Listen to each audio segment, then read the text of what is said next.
5, 4, 3, 2, 1.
Hey YouTubers and friends, thanks for joining us. Tonight we got a really good show, at least I believe it's going to be a really good show. We have Adam the Ant-Man of New England with us tonight, so don't go away. We'll be right back.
Oh, I'd like to thank my buddy I work with and his kids for helping me with that. Let me get my friends over here in chat.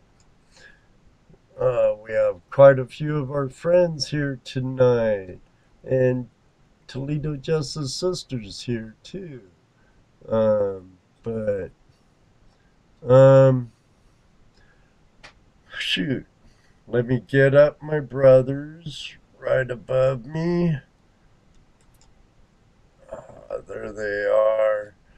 Oh, how you doing tonight, Jesse and Dano? Doing good. How you doing? Oh, not too bad. Not too bad for a guy freezing in like 40-mile-an-hour winds today and cold. A lot Yeah, colder brother, than over the I'm there weekend. too. I know. It's been windy the last couple of days. It got cold today. It started off being halfway decent this morning. By the time I left work, it was like 30-some degrees. Yeah, yeah. And what little bit of time the sun was out, that sure helped. Yeah. Yeah, well, let me say hi to my sister. Hi, Diane. Ken Faulkner.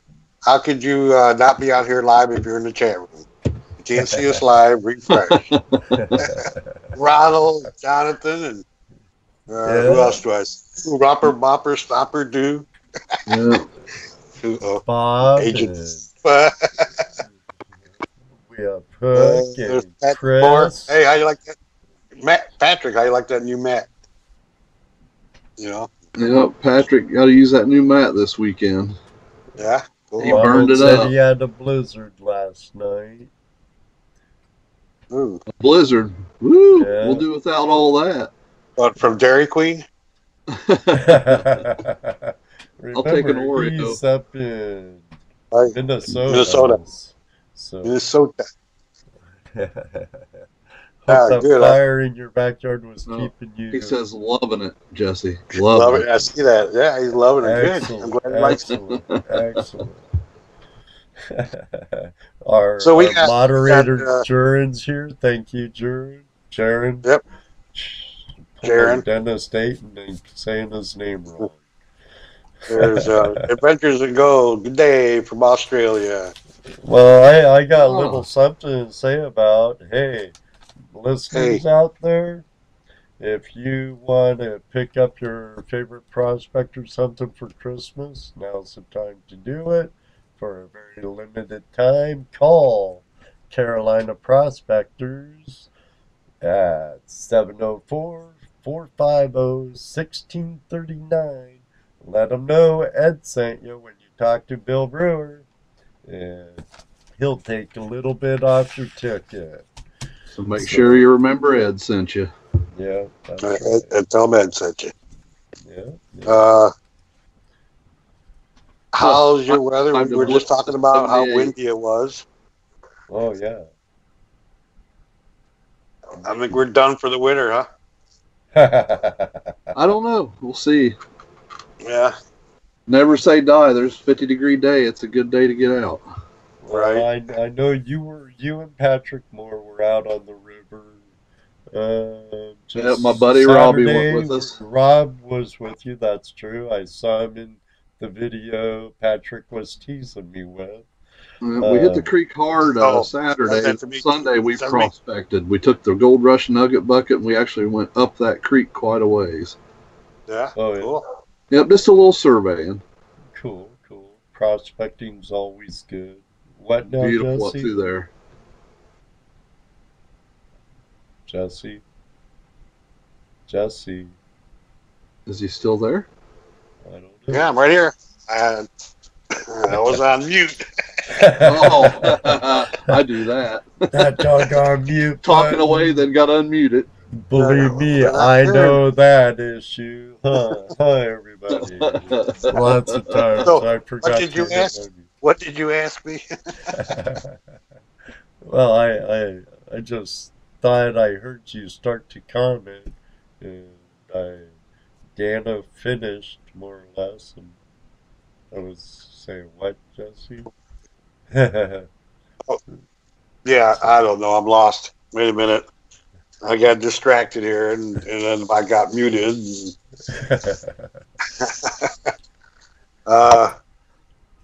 Yeah. I did say that Patrick sends me these little video clips of what he's doing.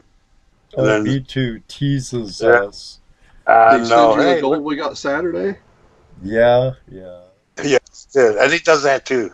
I got to be on the end for once instead of being on the other end of the picture. Yeah. Usually, I'm like you guys. I'm getting the picture. I ain't getting the goal. Right. So I know he's using the new dream map that I sent him. Yep. Did you ask him whether? Well, I can ask him right now, can't I? You know, he's got big smiley faces. Yeah, so you got big smiley jelly faces right now. He said earlier he loves the new map. Cool. That smaller map for the gold cubes, awesome. Yes, it is. I love it. It's two good tool or medium for a tool married together make one awesome tool. Or they are both tools put together. They make one totally awesome tool. I wish old Mike would and Dave could kind of mend things and work together, because that's just like having your cake and ice cream too. You know, it's a sundae with the whole works on it. I can't say much. We have Andrew from Adventure Gold here from Australia. He must be on his lunch break right now. And Rastaman from England's with us tonight. Excellent. Saw a couple of new names too. What was that? Lincoln Central. Yep, Lincoln Central. And I seen the other one too. Welcome, Lincoln. How you doing? Well, want to bring in Adam? Better get him in here before he hangs up on us. Yeah, no doubt. What's going on, guys? Not much. Yeah, Welcome aboard, Adam. Was I muted again? Adam.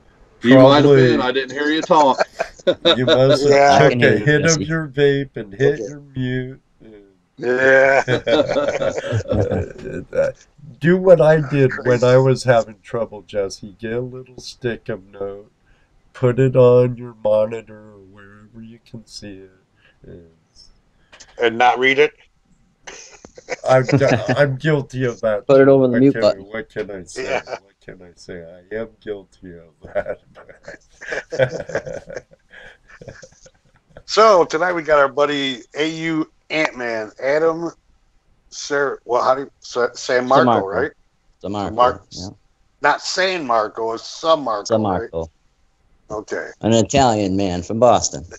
Oh yeah, right. Sounds like it too. From the Boston area, you're either one of I'm two not from things. Boston. You're either Irish. I'm outer Boston. What's that? From Mass in general, you're either mostly one of two things, either Irish or Italian. So. Oh yeah, definitely. Yeah. There's definitely a lot of Italian gold diggers around here. Yeah. You got some miners too, huh? Yeah. Yeah. So, how about tell us a little bit about yourself? You know, how you got started doing this.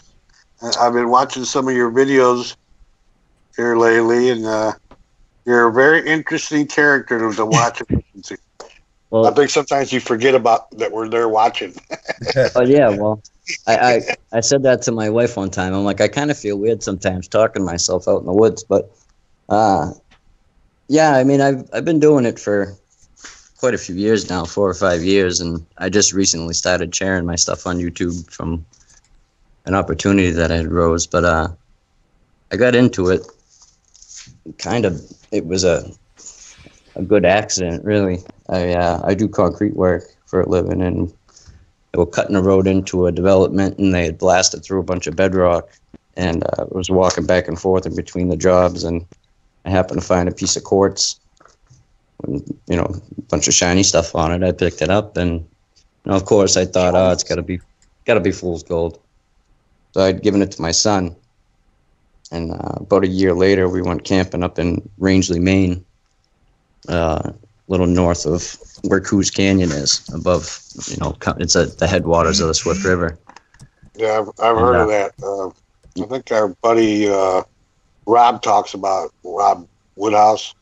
Yeah, there's some good gold. Right. But I ended up, long story short, I ended up walking on the way back. I was heading down 17 along the Swift River, and I was with my dog. I saw a moose. I got out to take some pictures of the moose.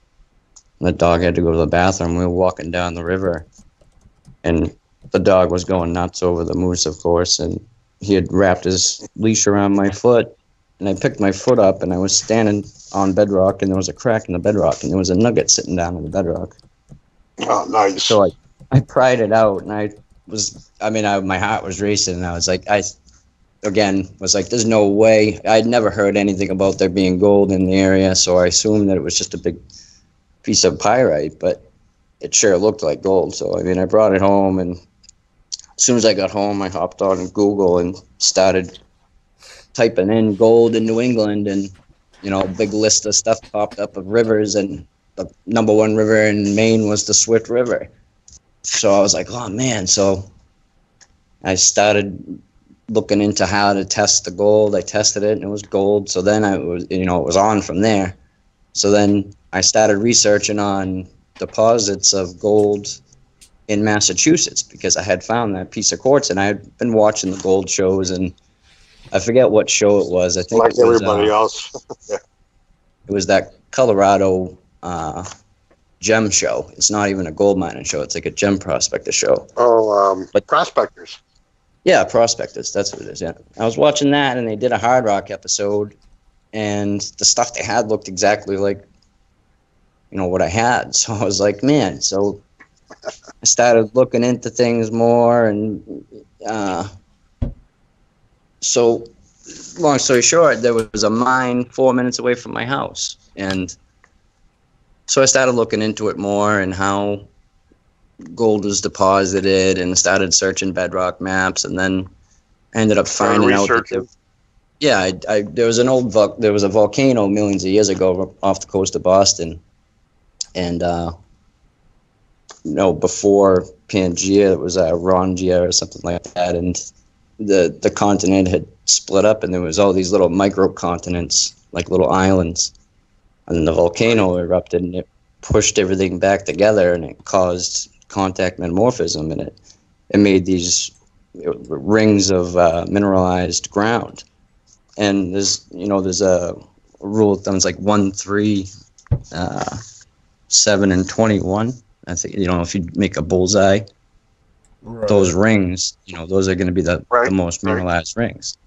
So I'm in that band, and then there's that mine near my house. So I started researching around. I took a while to find out where the mine actually was, and the GPS points were way off, and I finally found the land and got permission to go out there, and still took about 6 months to even find where the shaft was, because everything's got 100 years of overgrowth on it. It just looks like a forest.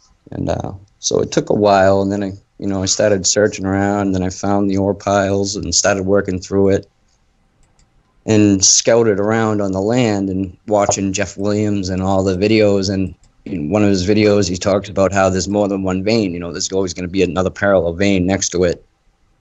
So I took that information and started scouting around, and I found another outcrop, and it was the same kind of quartz vein and the same granite.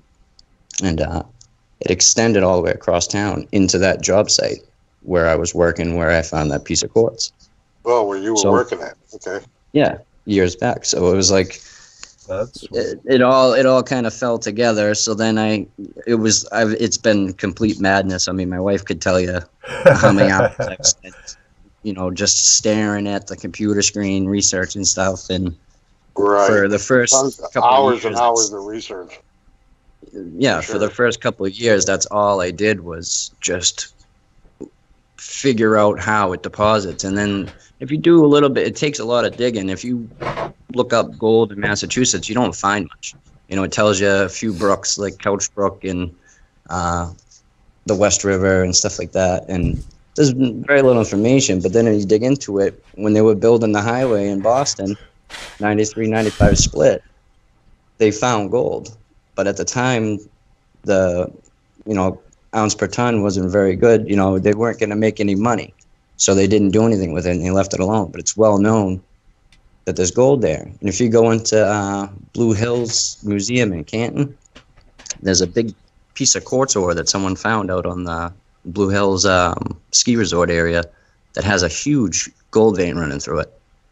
So I mean, there's good gold, hard rock deposits all on the eastern edge of Massachusetts, and up even towards like Lynn and Pepperell and stuff like that. There's some mines up there. There's a mine in Dedham. There's a mine in Needham. There's lots of gold mines. What kind of regulations you guys got there?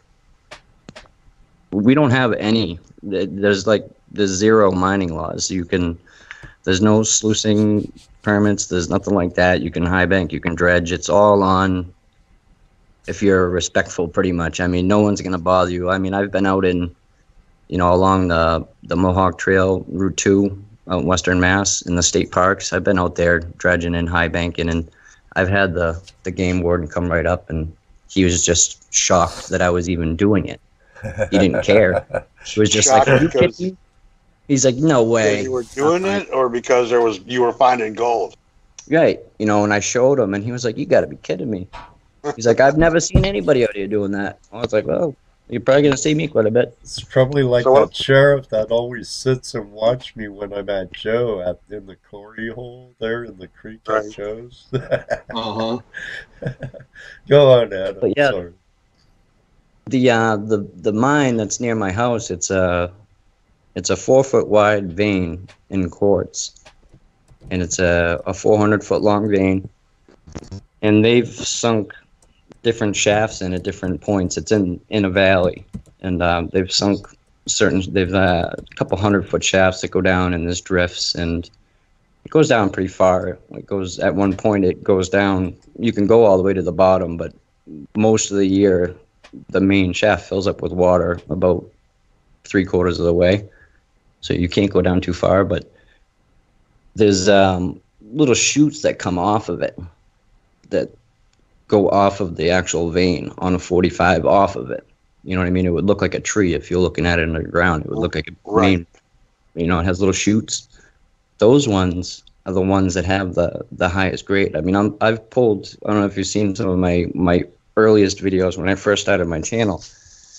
I had, the pieces are long gone by now. I can't keep them too long before crushing them. But I have really good pieces that, you know, there's visible gold on it. You know, there's free millable gold on those chutes that come off that vein. You know, the main vein itself is it's more refractory ore as it goes down. There's a lot of arsenopyrite and galena and chalcopyrite and stuff like that, but it all holds really good values. You know, it's just, for one, it's a real lot of work because I can't do anything on the property because it's a special situation. The people that own the land, I can't go too far into it with you, but it's a very nobody really wants to get their land all torn up either. Type of deal. And so I have to take everything off site. So I literally have to go fill up buckets, and the buckets, when you fill them up with these rocks, they're extremely heavy. They weigh probably 150 pounds. And I usually take 3 buckets out. I'll put one in my backpack and one in each hand and just walk them out of the woods. And it's quite a walk. And then you have to crush it all down, mill it, you know, run it through a system, separate it. You got to take the magnetics out, and the smelting process is dangerous.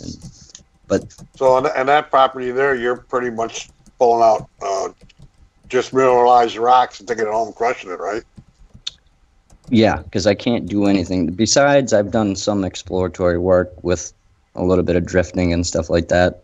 But other than that, like, I can't bring the rock crusher out there, or right. I have brought my gold cube out there. Build a ball mill out there or something. Yeah, right. There was a whole milling plant there. There was a whole stamp mill and a whole smelting unit. There was rails with carts. I mean, it was pretty extensive little mine. And it was run. It started in 1890, and it was worked heavy until 1908, and then I'm not sure. I forget what happened at that point, but there was no claims after a while, so it turned over to just landowners.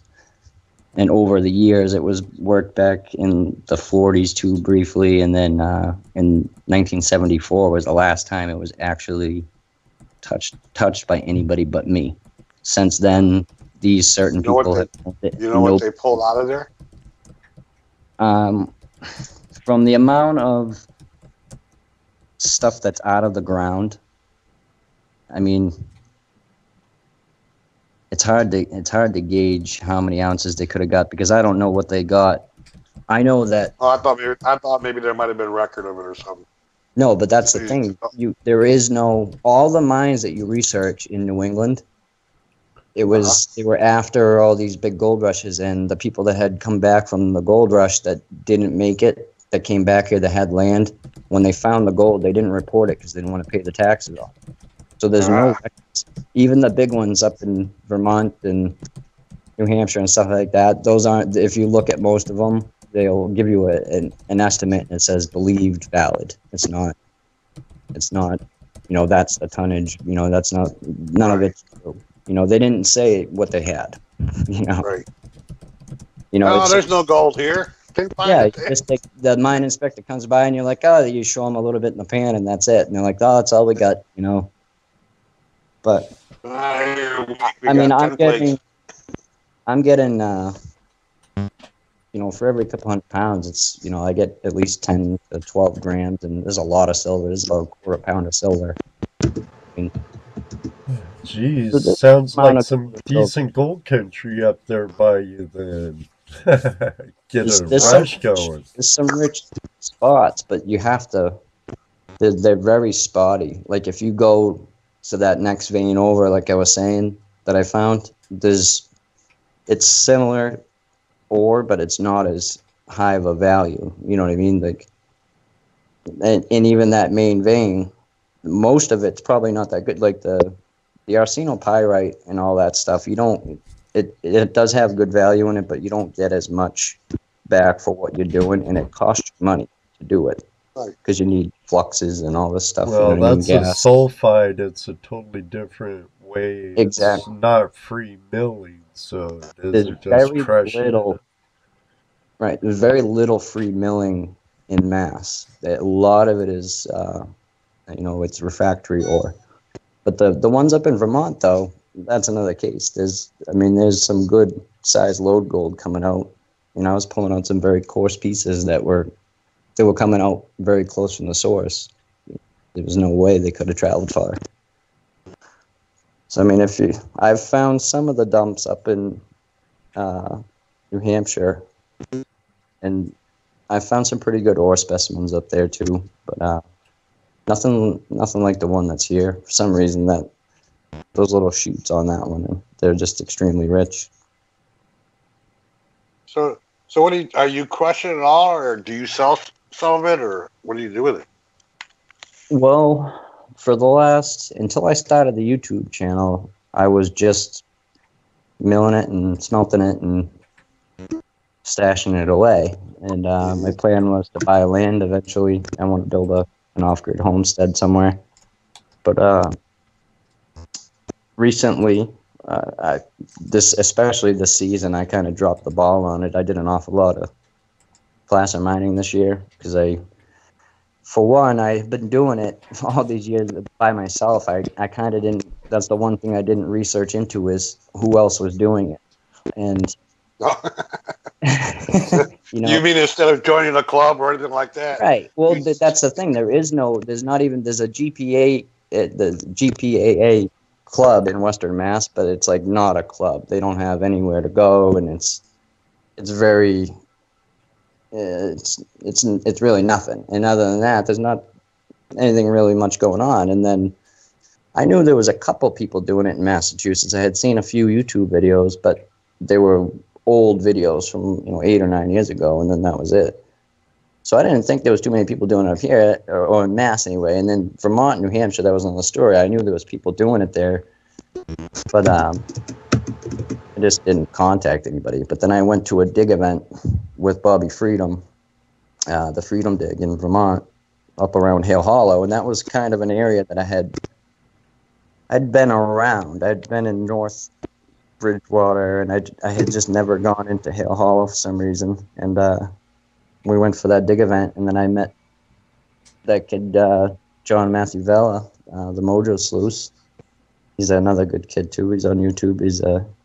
You guys look him up too. He's in all my videos pretty much. But me and him were inseparable. I mean, we went every time we had a free minute. We were out digging.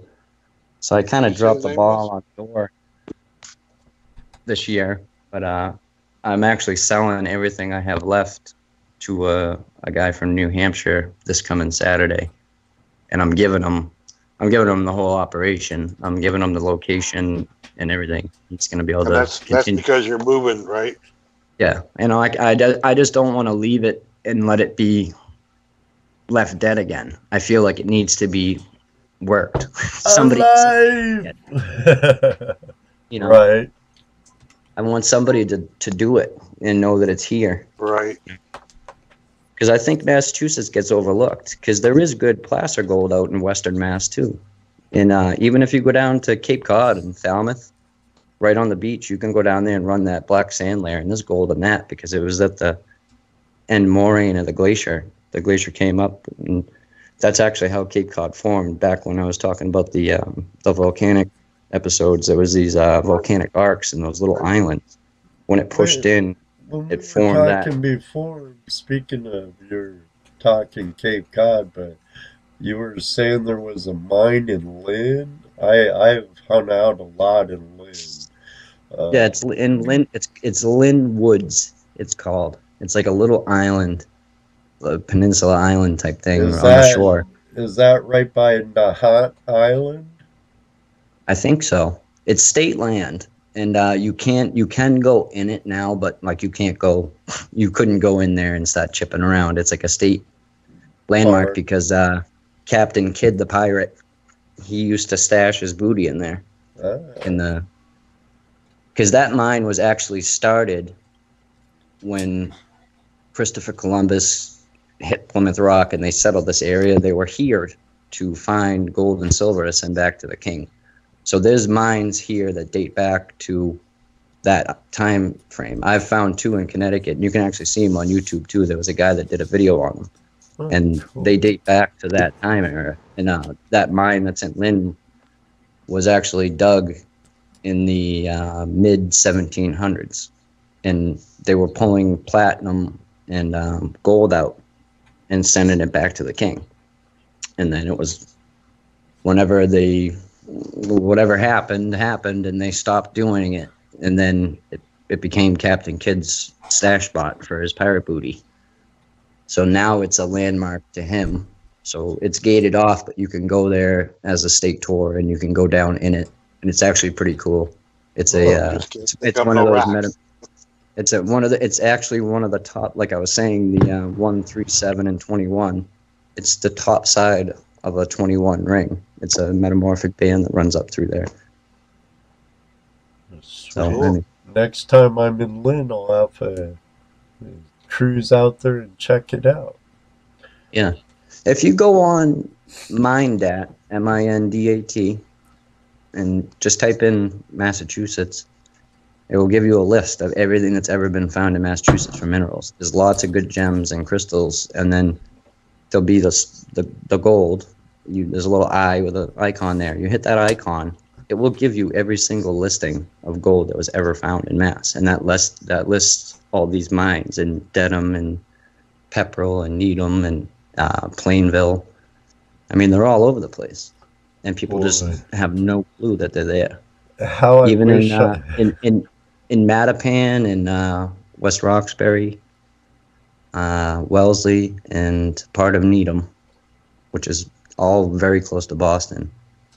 There's Roxbury Pudding Stone. It's a conglomerate, and it's a brecciated quartz, pretty much. It's just it's a sedimentary bedrock.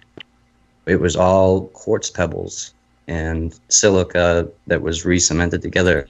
So it's a conglomerate of quartz pebbles and whatnot?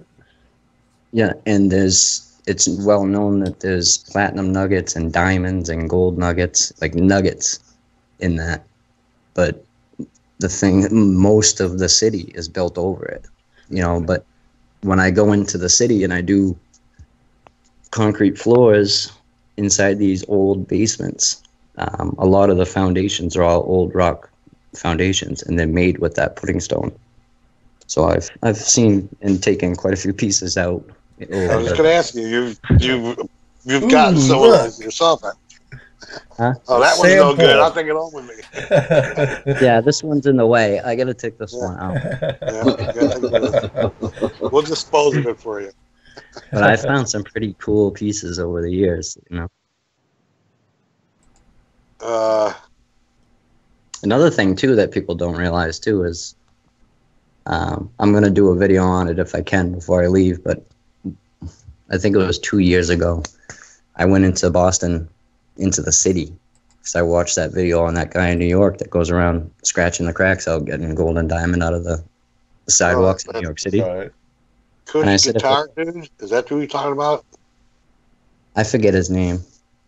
But Jeff Williams did it too on one of his videos. Right, Jeff Williams did it. Even Tom Massey did it. I said, if it works in New York, why wouldn't it work in Boston? Because we have the oldest jewelry stores in the country. They're over 200 years old. Right. And we have all cobblestones. So I took the train in on a Sunday morning and went in and scratched out about 200 feet of crack, about 3 feet wide off the building. Down, there's like 60 jewelry stores at one stretch. And at first, I wasn't finding anything. Then I found a little chocolate diamond, and then I found 2 little tiny clear diamonds. Then I found a freaking 3.75 carat princess cut diamond, like sitting on the corner of a crack of an air grate, about to go down it. And I threw my shirt over it, and I had tweezers and a little brush. I took it out and I grabbed it, and I ended up getting it. I was so excited, and I actually very shortly after, a police officer drove by, and he stops. He's like, "What the heck are you doing?" Well, you know, you mentioned that going down the drain. Can you imagine how much of that gold is dropped down there and sitting down at the bottom there? Yeah, I got like probably in that area. I got 3/4 of a gram of very, very fine dust gold and gold solder. There's lots of gold solder for some reason. The fine dust is your filings from when they're cutting. Cutting and drilling, and they'll pick up a gem with the tweezers, and one shoots off. They don't know where it went, and it might stick to their sweater or their pants. And then they get up and they go to lunch or whatever. Or they go home, they go out the door, and it falls into the cracks in like a sluice box. And not to mention all the gold dust and stuff that's being lots of that. It's all over. Oh yeah. Nowadays, I guess they have little things that suck it up, but it's not getting all of it. Yeah, they're trying to keep it in the store. Yeah. There's business in gold scrap. I used to do that too. You can make a good living doing gold scrap too. The e-scrap, I do that as well with the computer. I saw all the parts on one of your Facebook Live videos. You had all those fingers and stuff. Yeah, I just did a video on it. I messed up pretty bad. I dropped a jar. I had a mason jar full, and it was 3 batches in one. It probably would have been close to a half ounce or so of gold, and I tripped when I was coming through the gold rim, and I dropped it, and it shattered on the floor. It went everywhere. But it was, I think it was 600 towers and 300 laptops and a bunch of cell phones. It was it was the good stuff, like the little chips, like all the stuff I have left is all kind of garbage compared to what that was. So I was gonna do a video on a big melt with that, and then I had to make an oops video. An oops video? Yeah. Things Don't not do to this do. at home. Yeah. Things not to do with jars of gold. So you've been you're from the area, and now you're going to move to Arizona. Yeah.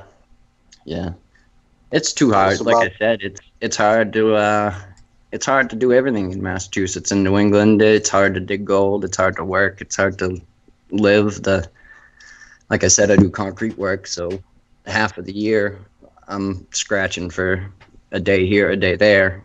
Or unless it snows a lot, and then I can go out and shovel roofs or something. But the last couple of winters, we haven't even really had snow. It's just been cold and rainy, which I can't work in the sub-cold weather or the rain. So it's hard to make a living here, and I have 2 kids and a wife and, an expensive place to live, and it's just not enough. So it's been too hard, and I've done it enough years now that I know nothing's going to change. It's it's kind of the definition of insanity, staying here. Right. Yeah. Repeating the same thing every year and thinking it's going to get better. So, I mean, I've always wanted to go move somewhere else anyway, and I've been married to my wife now, going on 11 years, and I've been asking her since day one to move, and she's finally agreed because she's had it with the area too. So I'm going to take the chance and run. And I figured, hey, I might as well go to a state that's got good gold. And it's warm. Somewhat. It's warm. Well, it's somewhat warm. I don't think I'll ever be cold. I might have to put some long sleeve shirts on and stuff and here and there, but I'm definitely not going to be wearing 3 pairs of pants and 5 jackets and 3 hats.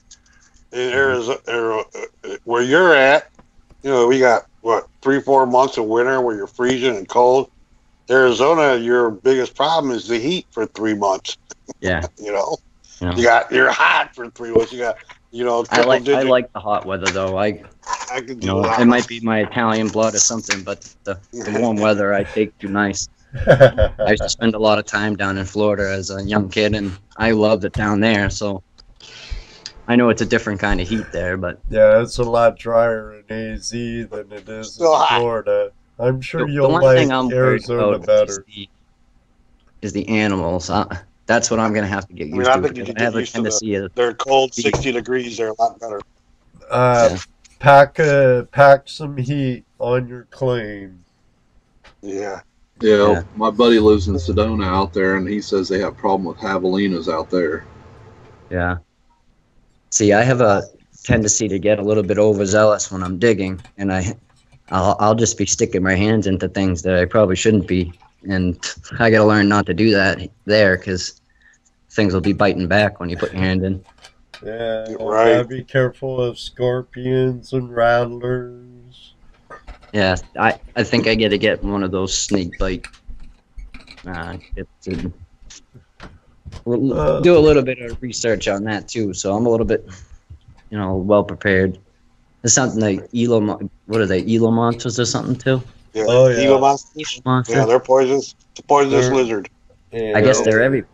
They have a bite like a pit bull. Really? Oh yeah, Yeah, they'll the lock right sheriff- on you. I used to eat breakfast. Well, Me and John would go up to a breakfast place in Vermont every morning before we go digging, and there was a sheriff there, and he lived out in California in Arizona, and he was telling me, he's like, make sure you get up in the morning and shake your boots out and shake your gloves out. He's like, I still do it here. He's like, I've been living here 10 years now. He's like, I get up and He I still shake my does boots out. You never know. You got spiders. So I noticed that our call-in number's been advertising here a little bit. We have an active moderator. Call in. I'm Also, hoping- don't forget, Carolina Prospector, Bill Brewer. He's doing a little discount for you guys. All you gotta do is tell him Ed sent you. You can get a hold of him at 1-704-450-1639. California Prospector or Carolina Prospector. Yeah, Not hello, California. caller. We got a caller, guys. Hey, caller, Okay, what's go your name? Where are you calling from? This is Chris calling from Cool Gold Tools in Pennsylvania. Hey, Chris, how you Chris. doing? How you Hey, Chris. boys doing? Hey, quick question for you there, Ant. When you started prospecting, what was like the first piece of equipment that you purchased out of necessity? But then what was your dream piece of equipment that you purchased that really made a difference in the amount of gold that you were able to reclaim? I'll go ahead and hang up and listen to your answer. Very Okay. good question. Good work. Bye. Thanks, Chris. Well, I've made pretty much everything. Besides, I guess the first thing that I bought was the gold cube, and I had bought it because I needed something to catch fine gold for the ore. Yeah, because you were crushing ore. Right, and I needed a way to do it, and I couldn't afford a shaker table. And I know that the gold cube, I watched and researched, and I really dug into it, and I knew that it could do it. So that was my first purchase that I made for anything that involved gold. And that was kind of towards the beginning, but I ended up taking that to the river too. And when I first started placer mining, I was obviously making my own equipment. I make my own sluices, my high banker, all that stuff I make. And I had been running homemade, riffle and moss systems with expanded metal.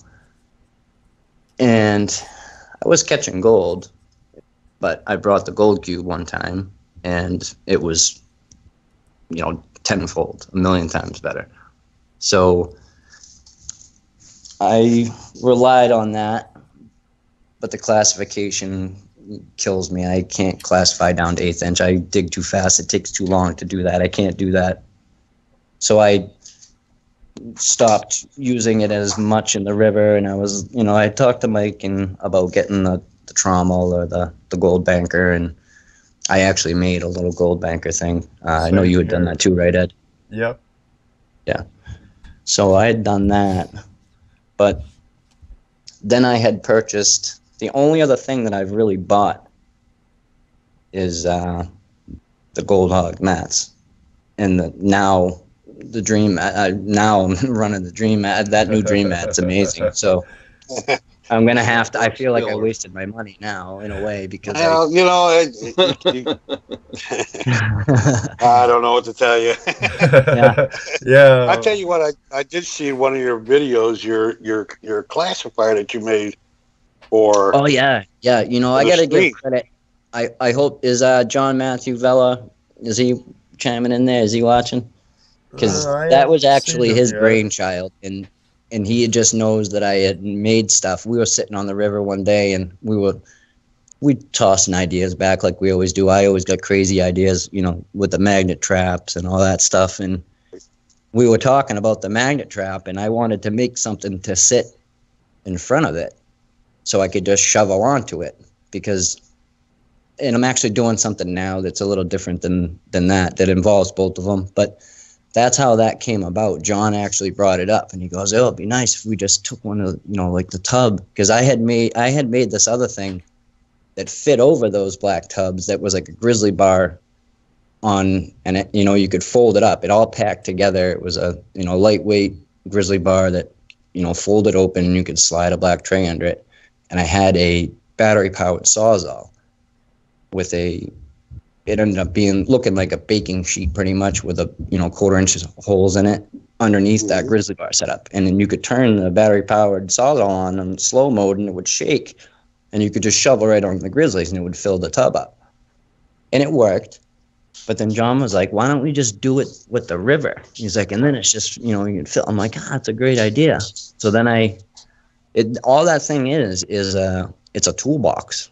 It's the edge of where the little edge of the toolbox comes in. It sits up on the edge of the bed. I cut that I cut that end open, and it has that little lip there. So I made it so it had a little hook so it would catch the edge of the black tub when you stick it in there. And then you got the sides running down it, so the water channels right over it. The only thing that I need to improve on is the screen. I want to make it a punch plate so the stuff slides right off real easy, because what happens when you put a full bucket of material on there, that mesh sinks down. Right. So the water, you know what I mean? You have to move it around unless you have a lot of water flow. But then if you have too much water flow, you don't want that either, because it could be blowing off. Because there's so much. Your gold. Yeah. Right. It has so much black sand in it, it makes a hard pack, and the gold will sit on top of it, and it'll blow out. So there was some improvements to be made, but I have to give that credit to John, because I made it, but it was his idea 100%. So I just want to put that out there. I told John I'd give him credit for it. Well, there you did. You kept your promise on that one, Adam. He's a real good guy. You guys got to check him out too. He doesn't have enough subscribers for how good of a guy he is. Oh, well, shoot me a message on Facebook, his channel, and because there's no one else can put links up in the chat room here. Maybe my moderators can, but yeah, he actually has done some mining out in Washington too. Ooh, now talk in my backyard. Yeah. Since you're in Arizona and you and the family ever feel like exploring, I encourage you to get up north of you into Utah or Colorado over to one area side, and then there's California, Oregon, Washington, Idaho, Montana. She's so much country out there to see. Yeah. Well, I have a tendency to wander, so I'm sure I already have plans of going to California for sure to meet up with Shannon. You could do some high banking there. You might not be able to dredge, but Well, if Yeah. he's going to Okay. meet up with Shannon Poe, Shannon will hook him up. And just Yeah. like if he ends up meeting up with Swifty or Jim Hamilton, in Arizona. Yeah, that's Yeah, I've one been thing. trying to get a hold of. I sent Swiftwater a message. I haven't heard back from him, but Well, he's out in the field right He's now. out in the gold fields right now. yeah, I'm And sure he he's. stays out there for weeks at a time and stuff. So Right now, he's out this doing season's what just you'll starting. be doing. Right? Yeah. Oh yeah. Yeah. Yeah. I'm gonna try to make it up to see Gino in British Columbia because it'll be a lot easier for me to get up the West Coast than it would for me to get all the way from here. Oh yeah. Yeah. Oh yeah. Yeah, once you get down there. So you go to Arizona, you got property you're gonna be working? Yeah, How you- I've been chit-chatting with a few guys. I've been popping in on some Arizona gold sites and letting it known that I'm going to be coming out there as a newcomer, so I'm not stepping on anybody's toes. And I got somebody helping me out with some equipment once I get out there.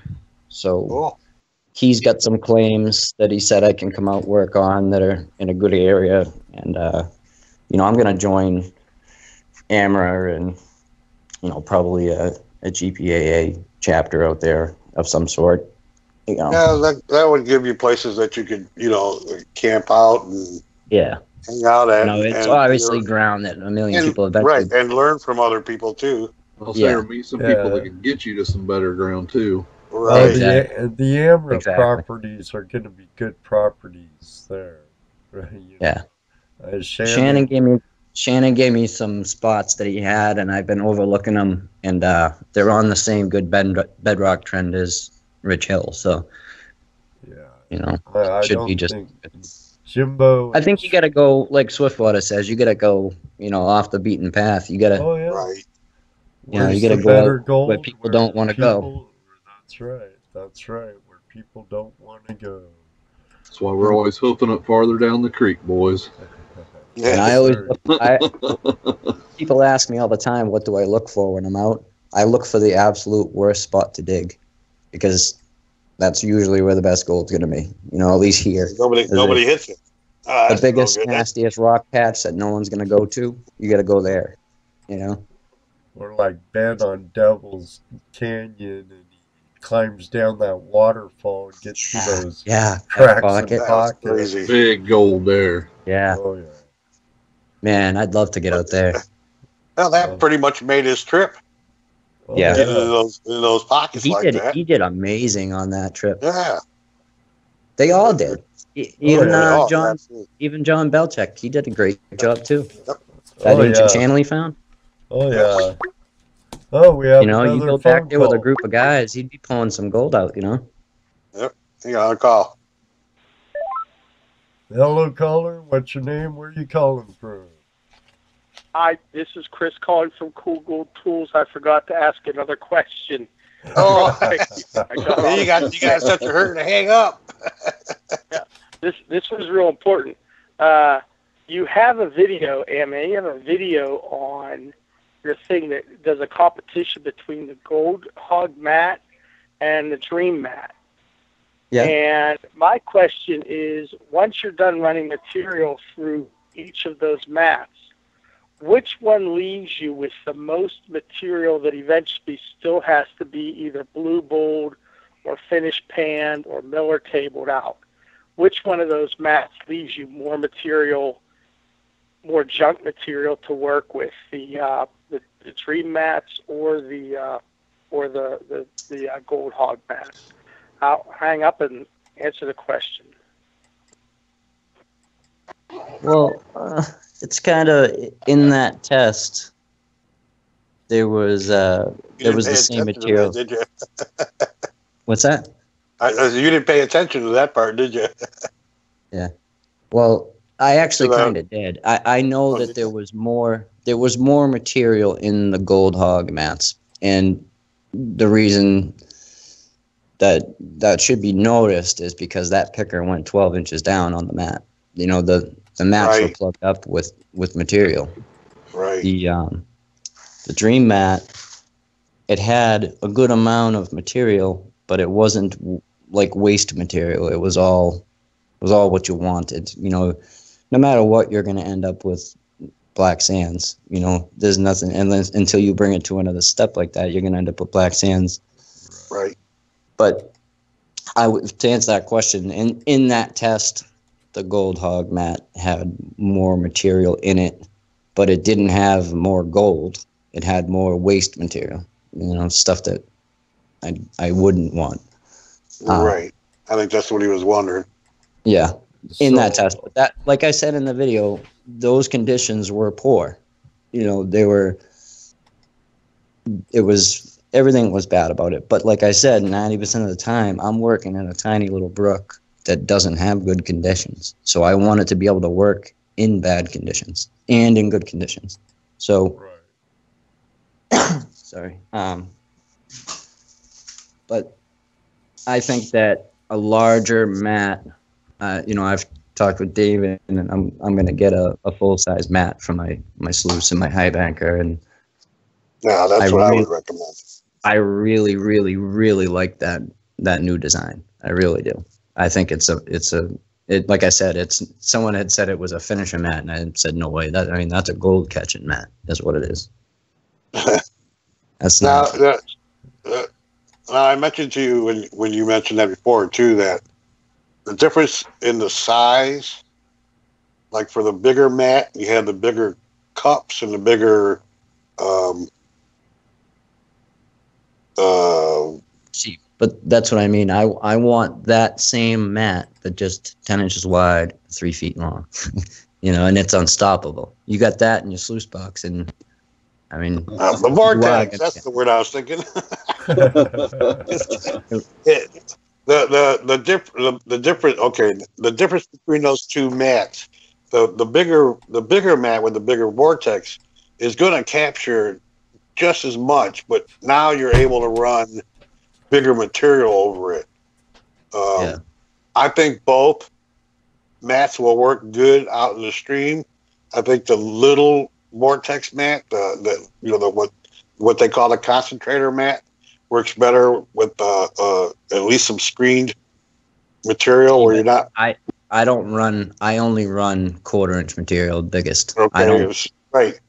Now the bigger stuff, what's nice about that is you don't have to classify. You can throw those boulders on there. You can throw those big rocks on there, and it's still going to work. I still don't trust that. People tell me all the time. I've dug with people all summer long, and I see them doing it, and I don't believe in that. I still can't get over it. With the Dream Mat?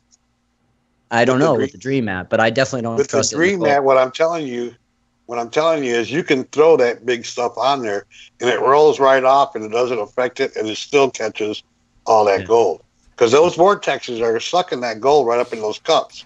Yeah. Yeah, they're bigger cups, but it's a bigger vortex. You're running more water, so you can run bigger stuff across it. And your nuggets still stay. But answer me this, though. I mean, don't get me wrong. I love the Dream Mat. Okay. I still don't 100% trust the other one yet, but I haven't run it in the stream in a bigger size sluice. But my opinion on it, like when I just did a live feed on Facebook, when I was running that one, like when I shut it off, you don't, like he was just that caller just asked how much material you end up with. Now, when you run that other one, because it has the flat areas and there's a larger area behind that first ramp, is a 3/4 gap there, you're not going to catch anything in that spot, and you're not going to catch anything really in those big flat open areas. A little bit you will. Well, that's okay because it's all in the cups. But what do you do when your cups fill up with big garnets and black sands? Then you're only leaving a little bit of room for gold, and you have to clean out faster. No, I don't think so, because it's exchanging. If you put a piece of gold in that cup, a piece of other material is coming out to take its place. You know what I'm saying? But not a 1/4-inch garnet to a flake gold though. That's not gonna. And if there's no, we'll find a different one that's fairly heavy, but gold's a lot heavier. So right. Oh no, I've seen. Well, it's like the same. Gold. It's the same property on why you don't want to use larger material in the gold cube. Like Mike Punk says, if you make everything the same size in the pan, gold rules. If Right. you have the same size piece and But, stuff. If there's now, a quarter-inch rock of garnet with how That dense that it is, works with any piece of equipment, you know, right. from The big different. There's a major difference, plants though. to little. You it classify. might be different in everybody's area though, but for me, at least here, with the amount of garnet that you get and the size that it is, it plugs it up too fast, and there's no room. There wouldn't be any room for at least what I'm running. I would have to run out. But now I can't really say anything bad about that though, because at the end of the season, I started cleaning out my gold hog every bucket because I tried running 100 buckets through it, and I had a horrible take. So I did that a couple of times, tried it, and I kept having horrible cleanups. So then I went back to cleaning out every bucket, and I was getting a good amount of gold every time. Huh. So I think either way, you kind of, at least if you're going to dig in that area, you're going to have to clean out either one of them. But I don't think I would have to if I had a full-size mini cell one. I really don't, because there's tons of capture areas in that all across the mat. Not just like the gold hog has good capture areas, but because you split it up and divide it and mix match it, it's, you know, you're changing turbulence and flow halfway through, and it's actually less. Like I notice on my motherlode and I think it's the Razorback, I don't get much material in those because of the way that it's set up. So I think if I had a full-size 10-inch one with the mini cells, that I would do better with that. You know, I'm curious to see if I wish I had a chance to run it earlier in the season, and I probably would have got a lot more gold this year because I mean I'm pulling it. You saw the videos. I was pulling gold out of the stuff that I've already run through the gold hog mats and the gold cube, you know. And my point, I think my point was that if you don't have to classify, if you just dig and throw it on there, and everything rolls across and comes off the end, your gold is going to get caught in those vortexes. You got to remember, you're working in a different type of vortex. You're working a vortex that's vertical as opposed to the hog mat and ripples and all those systems. They work with a vortex that's running horizontal. Yeah. So it's a different situation. Thing. I know. There's a science behind it. Right. So the vortex that's running vertical isn't going to be affected by the one in front of it or the one next to it, and it's its own vortex, as opposed to where you're running ripples, where you fill one of those up, and now you're creating a problem for the rest of them downstream. So and that's one of the reasons why you don't have as much material left behind. Personally, I the less material, the better for me. I'd rather have just all gold than a bunch of black sands and garnets and stuff. Because even the garnets won't stay in there. I mean, if they're light enough if they're rolling down that mat, they're not going to stay in there. I mean, unless you're collecting garnets, you know, then you don't want to use that. You know. Hey Jesse, let's continue this chat after this break from our friends at Gold Prospector Space and Prospectors Radio. We'll be back. Phone lines will be open. And Ken, you were talking something. Call up, voice your opinion. You're a Dream Mat user too. Call after this word from our sponsors, Prospectors Radio.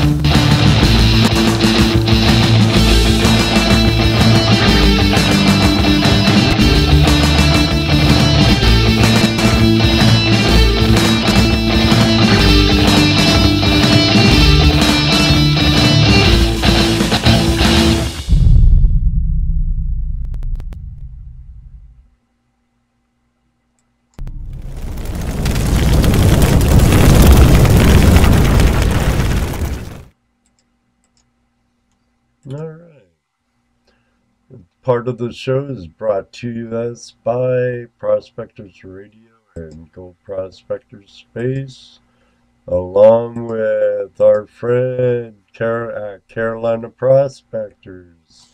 He's given a small discount now for anyone who calls and brings up "I sent you, Ed" at just tell him Ed sent you. 704-450-1639. And, Bill Brewer. Bill Brewer. Yeah, it's a great He's a good guy. Oh, Good really guy. great guy. Helped him unload at the gold show and get all his stuff out. Oh, and Jesse and I were camped right next door to his booth at North Carolina. Vane Mountain. He's a great guy. The phone lines are back open. I know Kent can be opinionated at times, and come on, Kent, call in. Part of call in the Dream Matters chat. And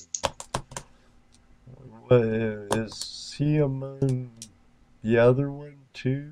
The tester chat too, Jesse? Or is that the Dream Matters? That's the Dream Matters one. Huh. Right. We have a caller. So how long do you think?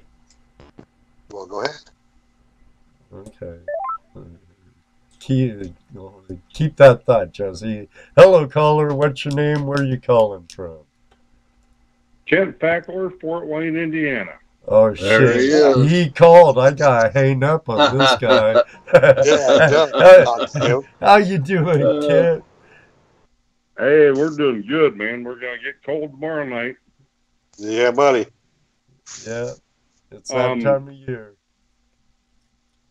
My opinion to everybody at prospects in Ohio, Indiana, Michigan, with the Dream Mat, with my experience running it for the last year and a half,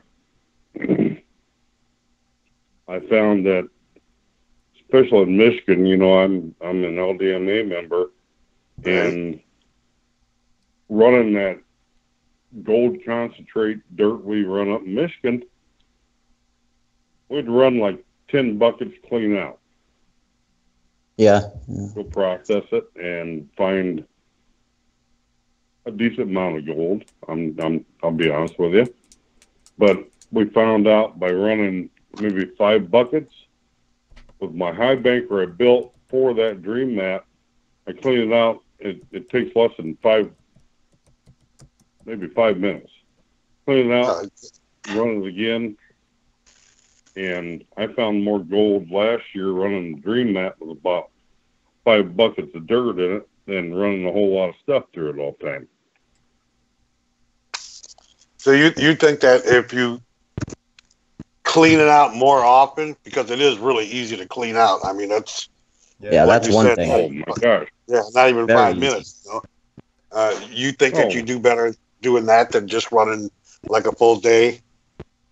Yeah, I got it proved to me by 2 little young men up there in Michigan that I shared with. They went over there and they dug for maybe 20 minutes on our hill. Them kids found more gold than I did running it for almost a half hour, and they were only at it for about 10 minutes.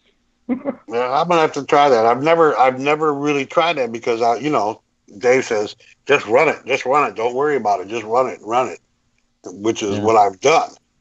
It's different with concentrate. When you're running black sands, you can. Pardon me? I think if you were running like it's for beach sands and stuff like that, I think you could run the thing all day long, but not for river gravels. I don't think, and I don't think anything you really can. I think if the more you clean out, you're going to end up with more material, but that's good. I like bringing home 5 gallons of concentrates. I feel like I have a bucket of gold when it's a 160-pound bucket, you know? There you go. I enjoy it in the wintertime, too. Exactly. Yeah. No, we've run Gold Hog mats, and we still run them up there, and we run Dream Mat, and my brother Scott, who's pretty doggone experienced also, has changed his mind about the mats themselves. Dream mats are they just kick butt up there. Yeah. Have you tried the new one, the little mini saw one? They're still sitting on in the box. You gotta try that one, man. You have to. I'm telling you, yeah, it's changed. I feel like I lost a lot of gold this year. If I was running that, I think I would have been over the ounce mark. I probably got it around my tail. It's all around my yard now. I can see what you're talking about though, as far as the you've got a lot more cells, but they're also smaller cells too. You know. Yeah, but I don't know. I think there's really something to this new one, and it's not just because the small cells; it's because of those drop V's in there. That drop V. Well, yeah. I had then the little pocket. You know, the little pocket. Go ahead. Just if you watch it when it's flowing with nothing on it, you can see how much with the original design where that ramp is in between the two loops, that big ramp.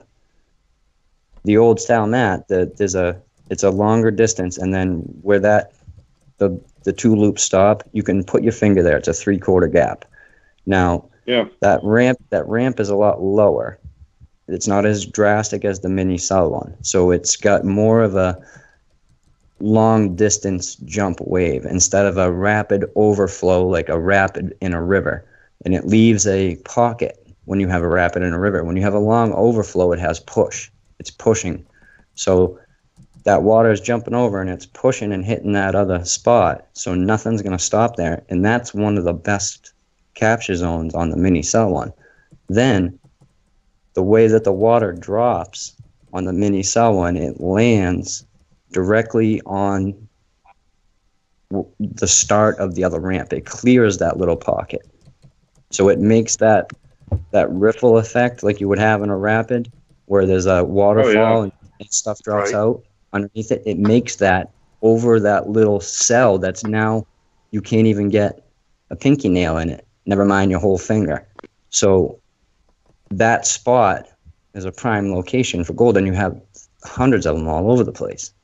And then everything that gets pushed into those loops that lead to the little wells has to go through that little drop V. Now, that's going to fill up with gold, and you have all that to fill up with gold now, and everything that makes it into the cell, and behind that little riffle. So you're making more of an area for it to stop. And then the science, like you're talking about with the vortex, that is actually extremely effective with this design. And the other one, it's working, but you're banking on it going into those little wells. You know. Well, you know what? I like that little trap zone.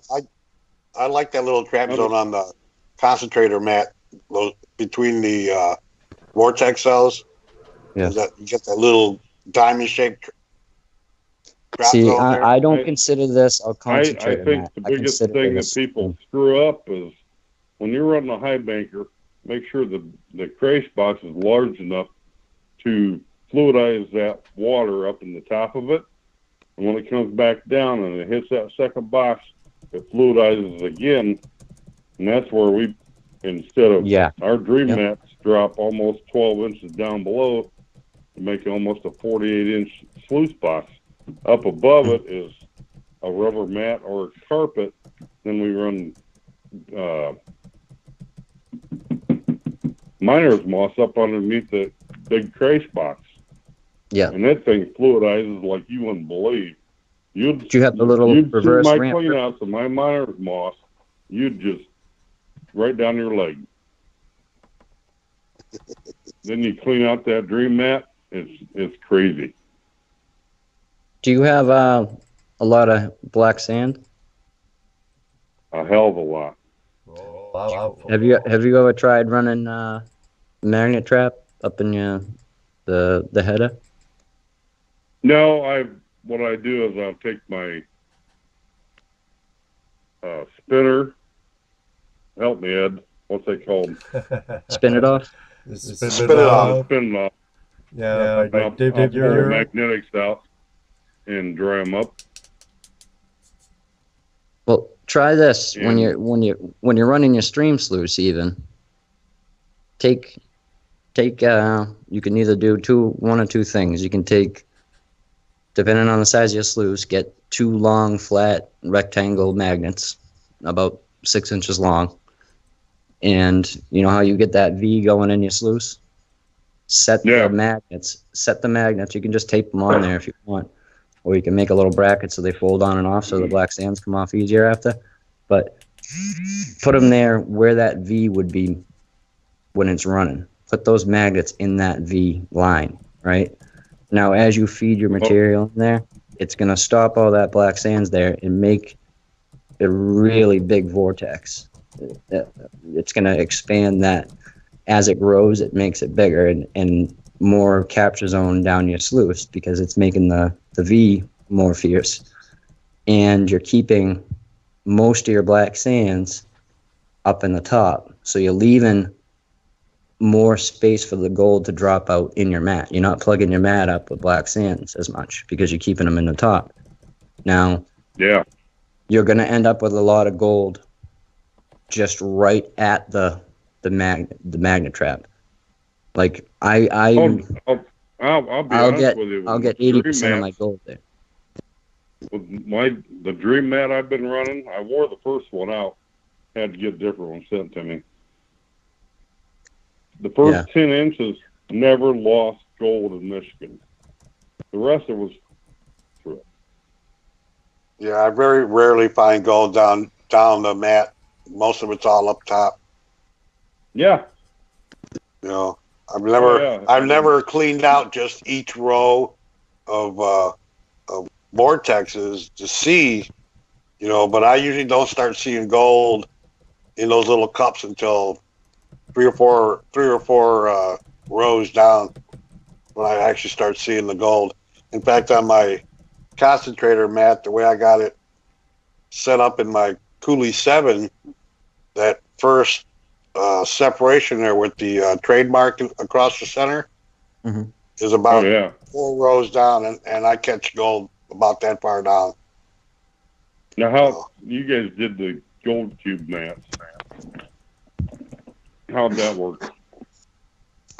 I run That's a ton it. of material through it real quick. I love the cube. I love it. I love it. I had no problem carrying out the conveyor belt, matting the vortex, you know, the mass that comes stock in the cube.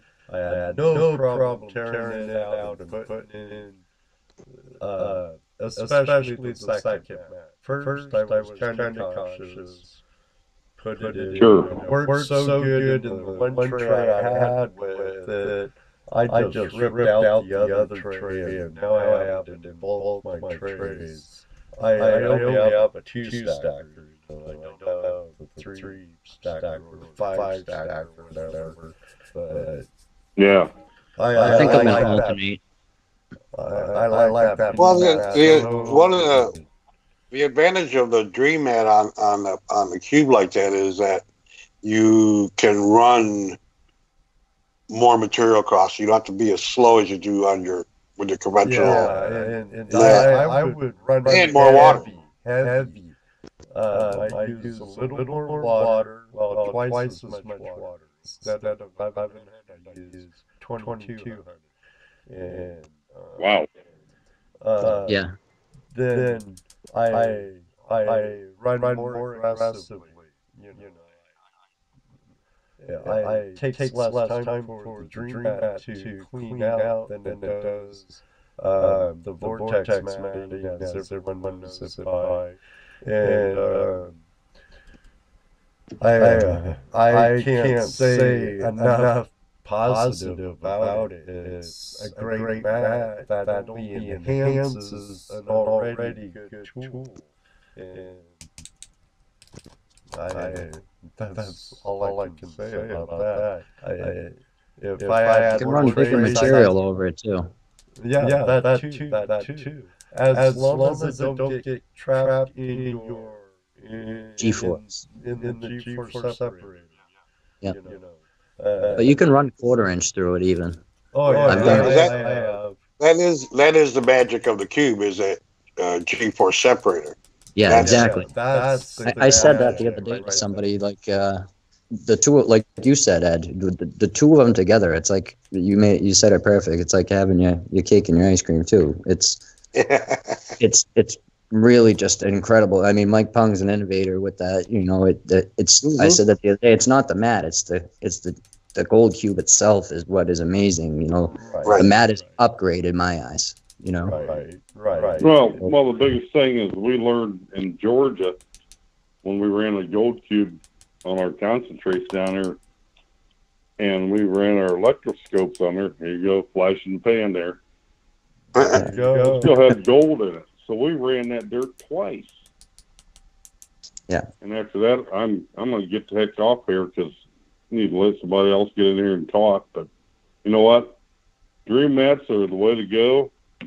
You want to spend your money for Gold Hog, you ain't gonna lose your money. Yeah, I wasted my money now. I got freaking. Guys, buy real materials. Don't buy the junk out of California.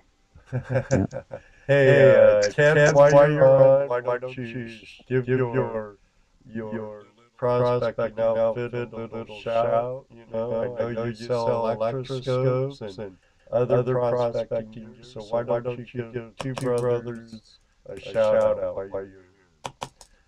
Hey, shout out Two Brothers Prospecting. I'm a GPA full-fledged distributor for pans, sniffer bottles, donkeys, electroscopes, and Falcon pans. So I'm in the book. I need a donkey. Give me a call. Hack around Arizona. Thanks for calling in. Why don't you put out your phone number too, 260-452-6630. I appreciate you, Ed and Jesse, for doing a heck of a job. Thanks. Thanks for calling, We're just having fun. We're just having fun. That's right, talking about our favorite lifestyle, right, guys? Yeah. We all got to stick together. Thanks for calling, Ken. And we'll see you the next time we see you. He's like 45 minutes away from me. Everybody has their own what they like. I mean, there's people that like, carpet, and we talk about this all the time. They like their carpet and their riffles, and they like their hog mat, and they like their dream mat, and they like their poop sluice, and they, everybody has their own likes, and there's, that's well and good, and everything catches gold. Yeah. We got our buddy Ray on here tonight, and he's a firm believer in Gold Hog, and I have a sluice too with Gold Hog in it, but after running this and seeing the differences, I've run both of them. I lead towards the Dream Mat at this point. Hey, tomorrow somebody might come out with a nightmare mat that's gonna blow them all away tomorrow. Did you see that one that I challenged to the new competition? The Matty? Yeah, I posted it on Facebook. It was yeah, I saw that mat. That orange one with the drop gate system. Yeah, that's your cube. That's the gold cube in a long form. Yeah, but I think it'll be really hard to run, isn't you? Like, how much water pressure do you need? Enough to get it down and under. I mean, it's gonna be a lot. Everything that's heavy is going to drop down in there. Anything big is going to flow over the top. So, I mean, I don't know. All you can do is try it, right? Yeah. Who's actually me? I sent them a message to see if they'd send one, but. Yeah, well, you never know. They may respond. Yeah, I saw that, Matt. It looks really interesting, but yeah, I have some questions about it too. But hey, if they send me one, I'll run it, see what it says, see what it does. Yeah.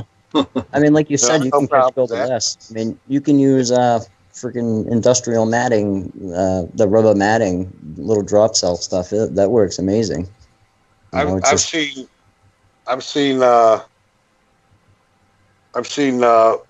other people selling conveyor matting that's cut different. I've seen them that there's one that is a bunch of arcs, and the guy run it and he put it in the sluice box, and it catches gold. You know, so yeah. I don't know. I saw a video of a guy. I saw a video of a guy panning with a wheelbarrow, and he caught gold. So there you go. Would you see my big sled that I use for a pan?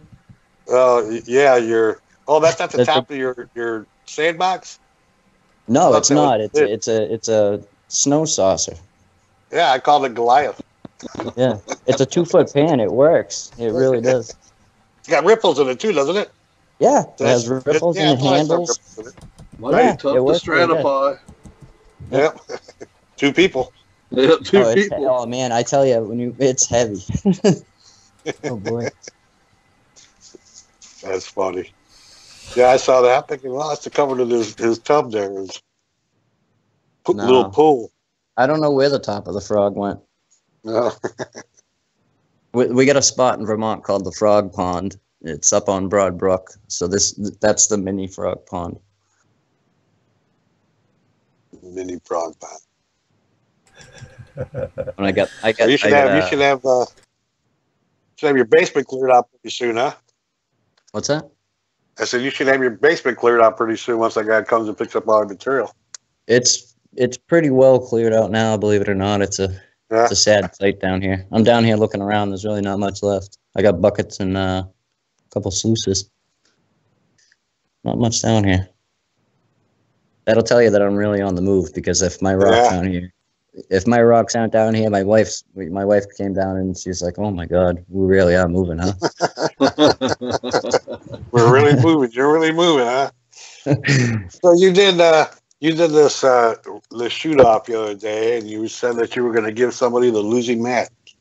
So who won the losing mat? No, it's a funny thing you say that. A guy from Australia, Stu DJ, I think his name is.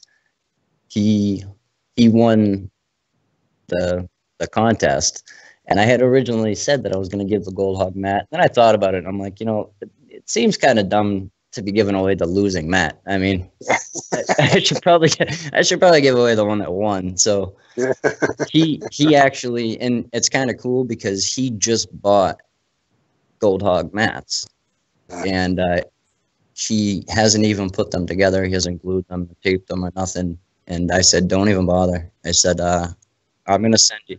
He goes, "Can you send me that mat? Because mine's not put together." And I said, I thought about it, and I'm going to give you the dream mat. And I said, "I want you to just put this in there and use that instead." He's like, "Oh, really? That's amazing." Cool. Yeah. That's cool. You weren't muted there, Ed.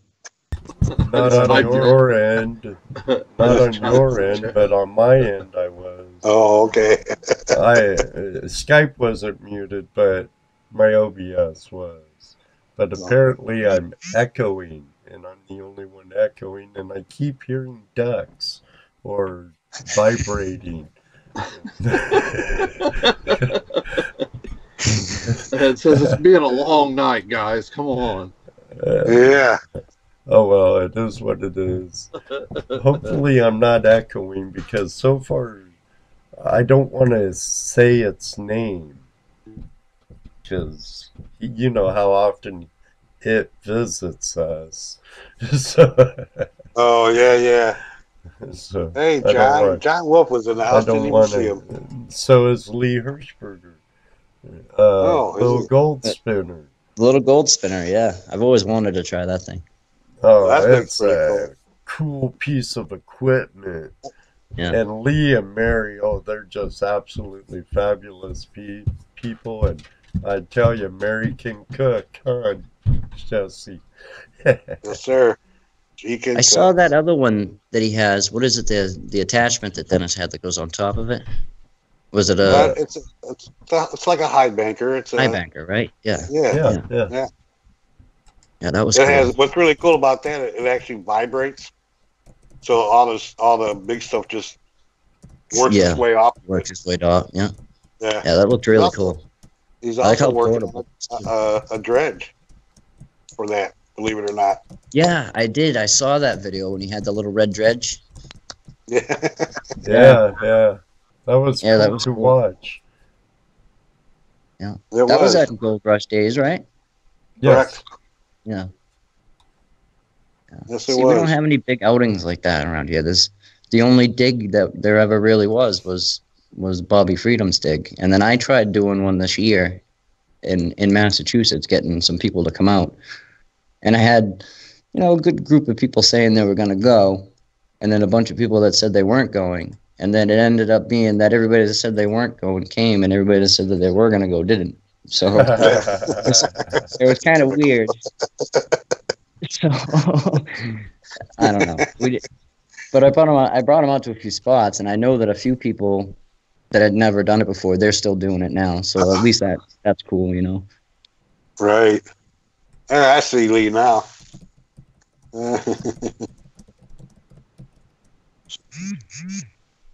Yeah, there's that buzzing. Arizona, though, eventually when I get out there and I, establish the area and figure out what's accessible, and I gotta get used to, land matters and all that stuff, and finding out what ground can be possibly staked. And I want to stake my own claim, just to say that I've done it anyway. Even if I end up staking it and there's no gold there, so what? At least I staked it, Most of the time on state DNR land, you can't stake a claim. You can have leases, but most of the time that's for like crushed rock and construction materials. Some states will do hard rock leases. It's the National Forest land in BLM where... So you can only get pre-existing claims? No, not necessarily. They allow you to prospect on DNR land, but it's a different process than staking a claim on like Bureau of Land Management property or U.S. Forest Service property. I've been away from the West Coast, and since I've been partners in claims for a long time, but we were in Sounds like you've got a lot more research to do. Yeah, I do. I really do. I tried digging into it the other night, and I was just like, I don't know. I need to talk to somebody really. That's one of the advantages of joining a club too, especially once you're out there. They'll be able to give you that information. You won't. Yeah. Right. I'm sure Shannon Poe could help you now, so I know some people, and hopefully somebody can help me out. Oh, I'm gonna be walking around with my chicken with a head cut off when I get out there. So well, I'm gonna be itching to dig, and I don't want to be digging the wrong Another spot. phone call. Okay. Where? Hey, caller, where are you from? What's your name? Where are you calling from? Blah, blah, blah. Hello. Good evening, Ed. How you doing? This is Ray. Hey, Ray. What's up, buddy? How you doing, brother? Good evening. Oh, pretty good. How's Mr. Antman doing? I'm doing good, thank you. Well, I've been kind of biting my tongue. I watched your video. I watched the sluice off and everything. That was a tough one for me to watch. The water flows and the angles and everything was just building up so wrong, and the gold hog mass is like, and then when you see the water flows and the angles working on the dream mats, they were working correctly. It's like, now how can this truly be a fair comparison? Hey, Ray, I was complaining to him too, because I was telling him he was, running it way too slow. You gotta, get some, but his comeback, and it kind of makes sense, when you think about it, and when you watch Doc's videos, he says you always start at your extreme. Where am I going to blow it out, and where is it not going to work? You start there, and you work your way to optimum running condition, right?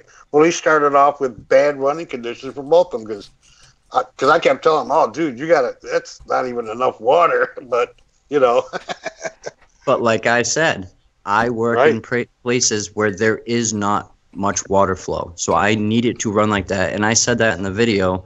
And Right. I did hear that. I was going to comment about that too. It's you know, in a lot of ways, if you're in a really slow water situation, I just recently did that myself. I made that trip down to California, down to my little baby brother's house down there, and I actually had sent down one of my more aggressive stream mats. And basically, in order for me to get a good angle on it, I actually had to build the rocks up and actually walk quite a ways down the stream until I could finally get the water flow to go correctly, and then just building rocks up around it to make the water more aggressive going over the matting. Yeah. Right. Well, if you take a look at some of my other videos when I'm actually prospecting in these areas, you'll see the extent of work that I actually put into what I'm doing. And I do all of that. I wing dam things. I build massive areas for water to go. I go way upstream and unplug things. I do all types of things. And I run a 10-inch wide by 4-foot long gold hog mat with the most aggressive mats in it, and I get it to flow.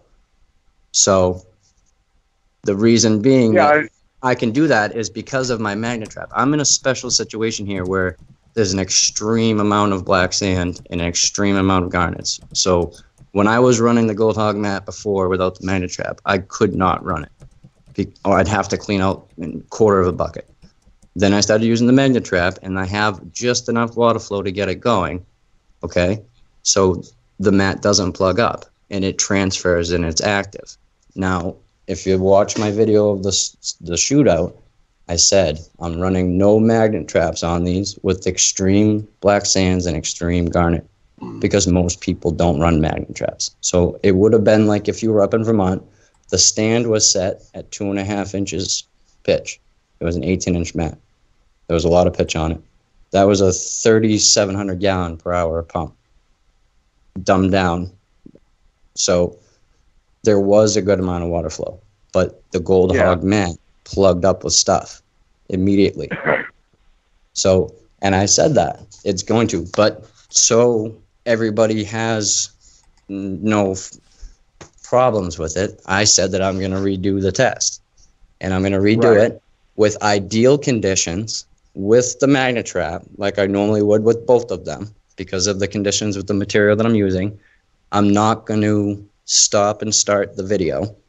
I'm going to film the whole time, but instead of putting on a 30-hour long video because it takes forever to pan through this stuff because of the amount of black sands and garnets and all that stuff, and I want to get every little piece of micro out for the test, I can't do so I'm going to speed up that time.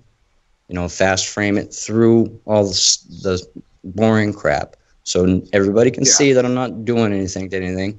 And I'm going to add in a couple other different sluices. I'm going to do a drop refill. I'm going to challenge a couple other mats. A lot of times, you know, when you're running different materials too, well, this is another, you know, I'm just going to throw these points out there, you know, just because I'm kind of diehard. You know, if there is low flow matting out there, the downdraft matting, which I really have never had slow enough water to really have the downdraft matting super active. But in one of my videos when I was up in Haines, I had some downdraft matting in it, and there was getting gold caught in it, but I was running a little bit too aggressive of water at that time. Mm-hmm. You know, and then you got his newest matting out there, the motherlode matting. It's another really low flow matting. So you can't really expect the Talon mat to perform in very little water. When you compare it to like the UR, but can I tell you? Compare it to the UR or the. I run Scrubber, Talon, Motherlode, Razorback, Talon in my stream sluice. all extremely active mats. Okay. Now, they worked.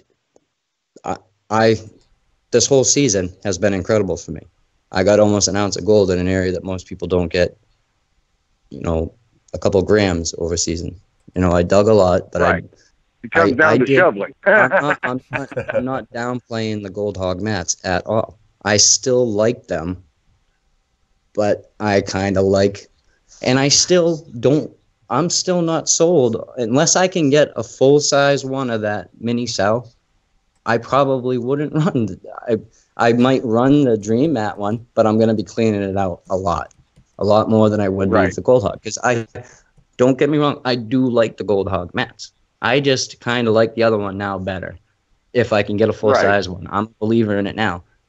So the Gold Hog mats do work even in low flow, and they do. But in my situation, I have to run a magnet trap, or I can't run it for a long period of time because it will plug up if I don't take that amount of black sand out. I can get it to be active, and I don't like the low flow mats that he has. I run mother load in my sluice, and I never have anything in it, and it's the second strip down. So I hate to throw a wrench in you guys' conversation here, but there's a guy on here that doesn't use any mats. He poo-poos all mats. Yeah, Oh, yeah? That's true. That's true. I mean, you could sit there and groove a piece of wood and actually just run material right over wood with grooves in it. There's guys out there that swear by dropper fill sluices. The La Traps and. Well, I'm talking about Lee. We're talking about Lee from the little gold spinner. Oh yeah, with his centrifuge. Yeah, centrifuges rule all, right, Lee? Now, Ray. On your sluice mats and sluices. on your YouTube excursions, dredging, the beaches of Juneau. What's your mat configuration?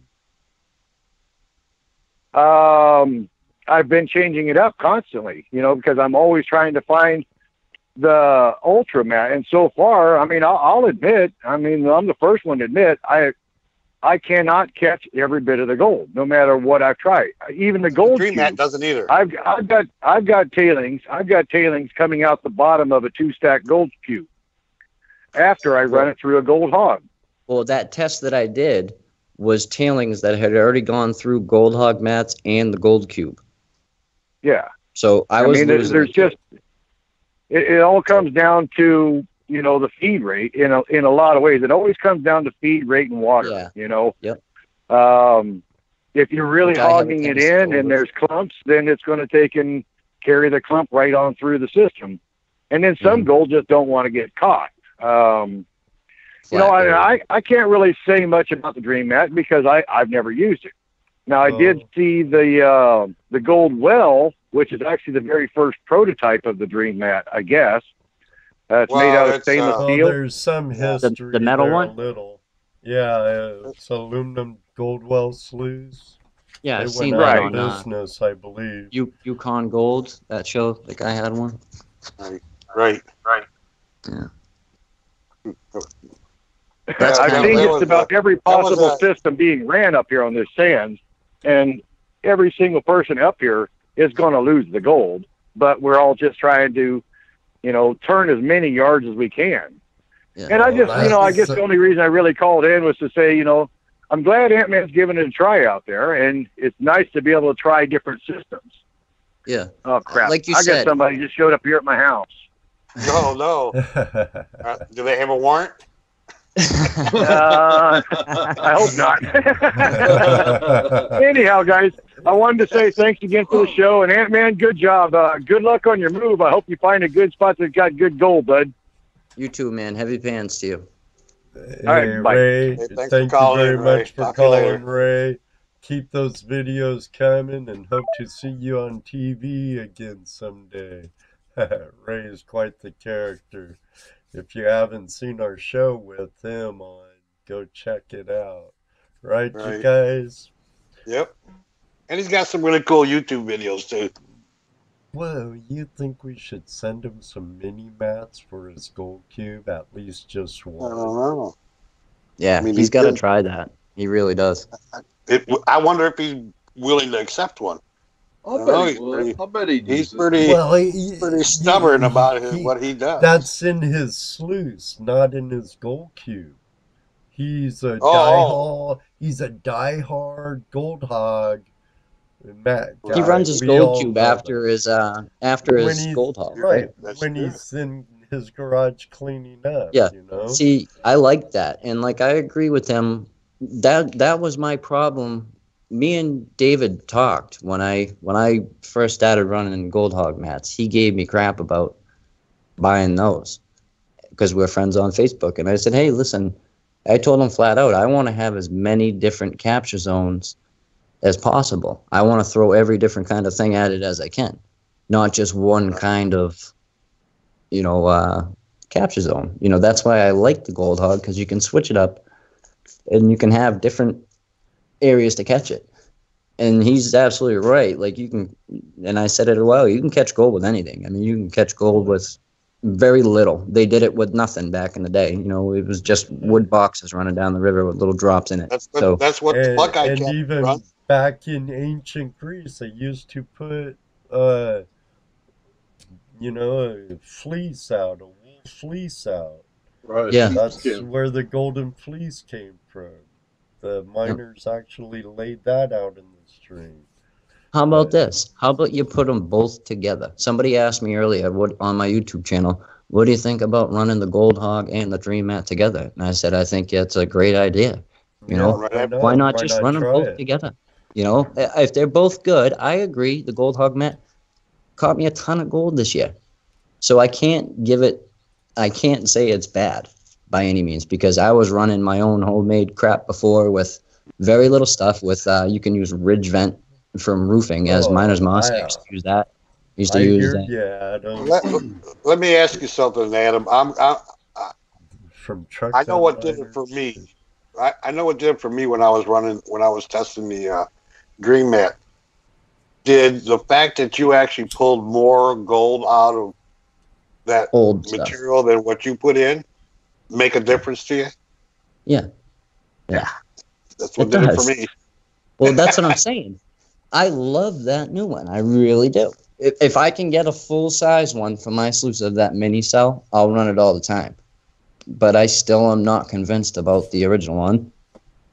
And I think that there's something to that.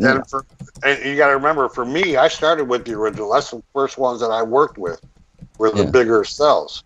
Yeah. So, I learned. Is the green one different? Just the size. No, it's just the size of the mat.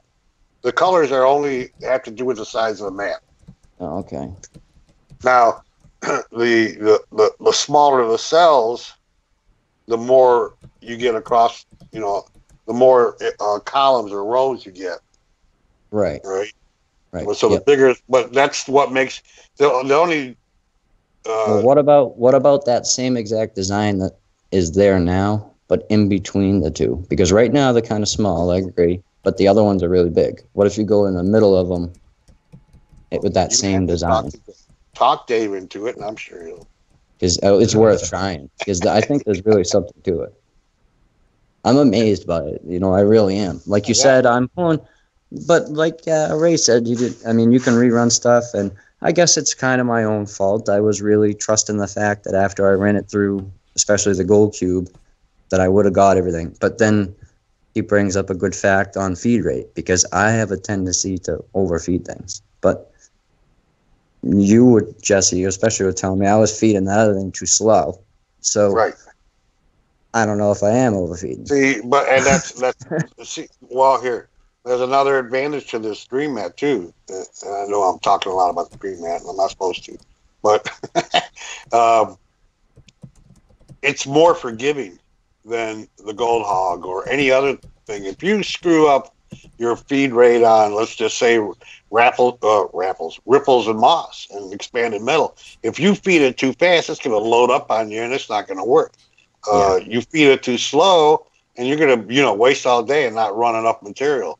With this mat, it's very forgiving because you have more than, let's say, 5 or 6 ripples running down the sluice, down the sluice.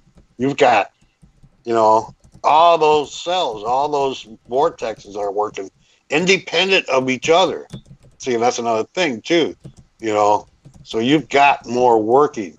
You got more area working. You got more square inch working as opposed to the standard ripples. Yeah, and it's spread out across the whole mat. So I mean, everybody's got their own likes. I mentioned last week.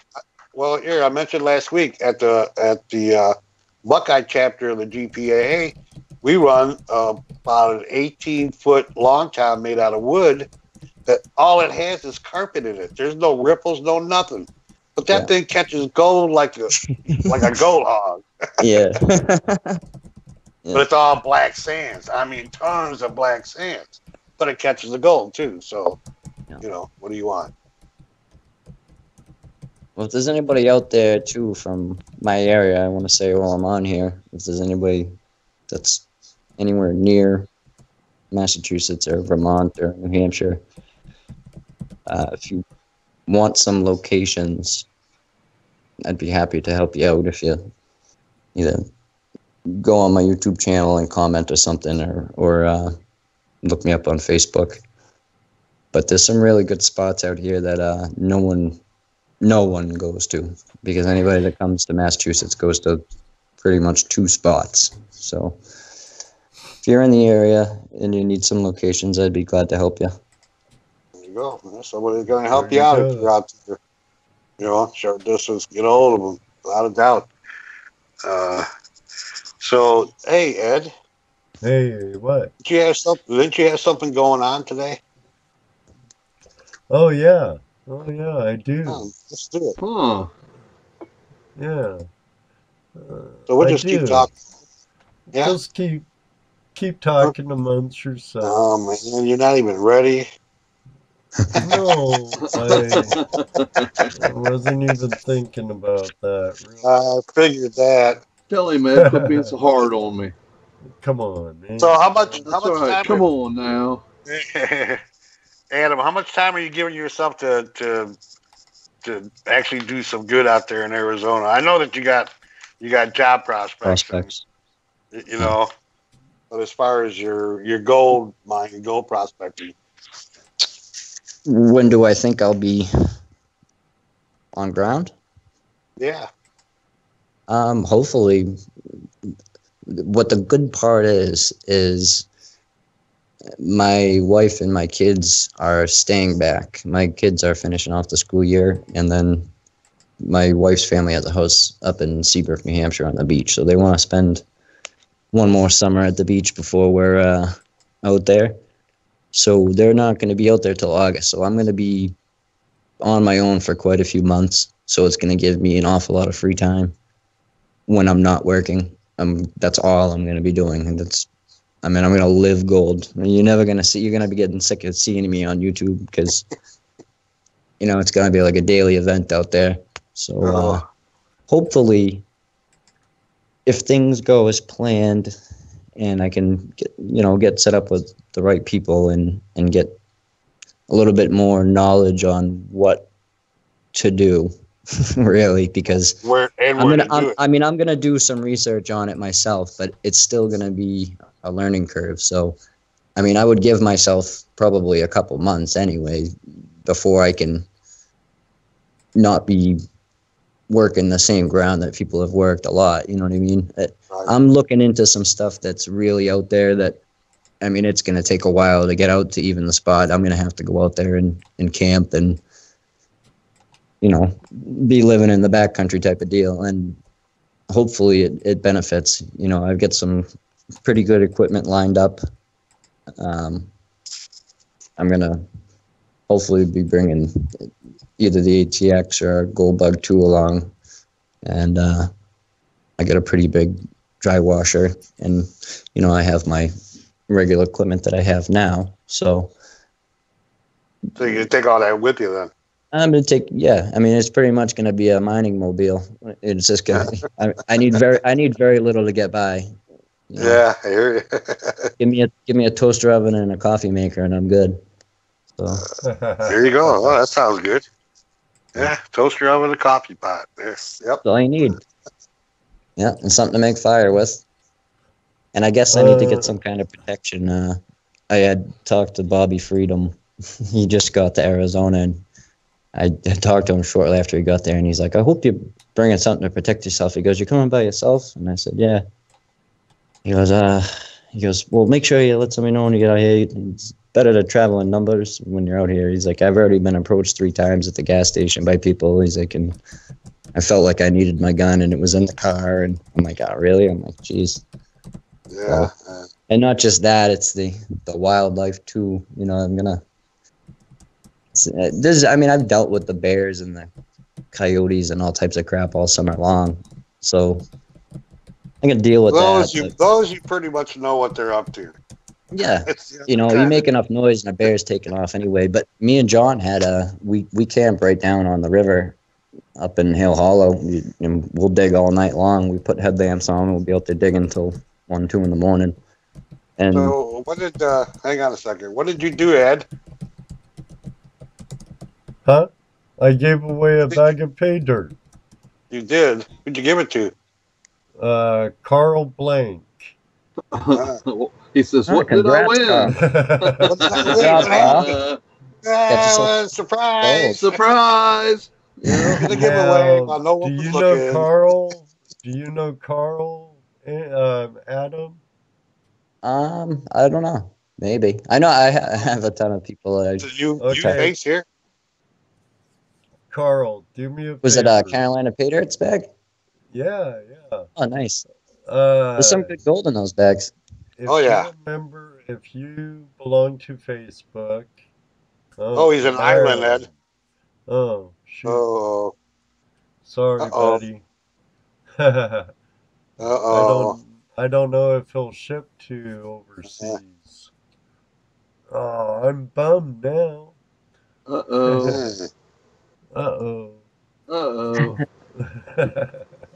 I think shipping is going to be more than what that little bag is worth. Yeah, I know it costs $32 to send a little box to Australia.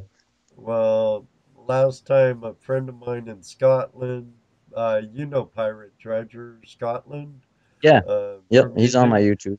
He won a bag of pay dirt from ipanforgold.com, and it costs more than that bag to ship it there at, like, I think Michael said it was like $35 to ship. And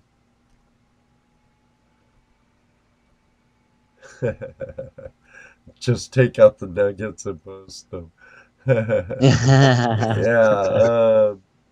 There you go. I think, but you know what the thing is? It doesn't matter what the weight is.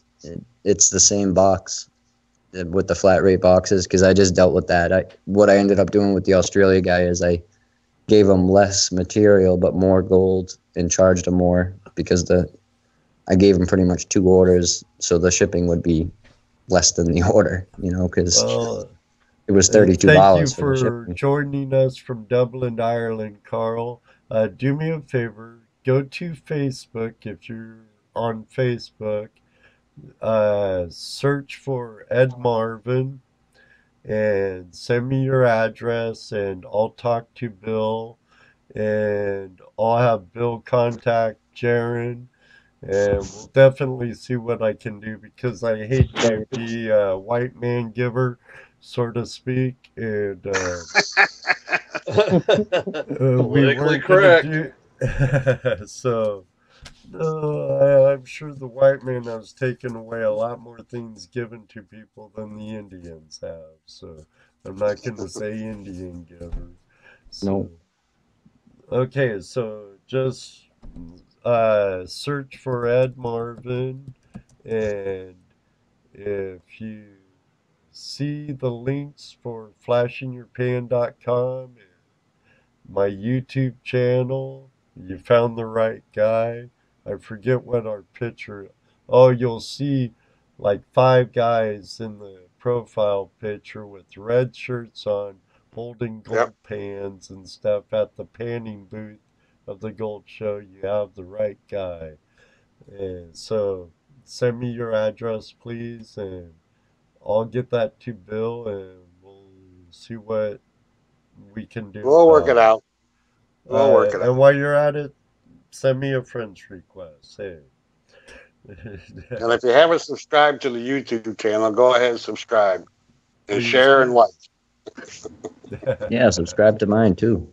Oh yeah. What's your YouTube channel? Au Antman, Franklin, 1849 ER. Yeah, it's down below in the description. There's a link to Adam's channel. Please head over there and subscribe to his channel. We just subbed him yesterday, I believe it was. Yeah, cool. Thanks, man. Why so late, Dana? Well, I had to research him just a little bit. Well, you got to check it out first before you subscribe. You don't just click on it and subscribe. Oh, no, I watched a few videos. Yeah, absolutely. You got to. I know. I would say that my newest videos are a bit more fun than the other ones, But I just started my YouTube channel, They get better, and they get better with the better equipment you use, the better editing software. Yeah. I just learned the editing app. I'm still sorry for everybody for the music. I keep screwing the music up and putting it too loud. Yeah, I know I gave you a hard time about that. It's not just you, it's a few people, so. Yeah, so we have our good friend Chris Chadwick of East Coast Prospecting in the house. How you doing, Chris?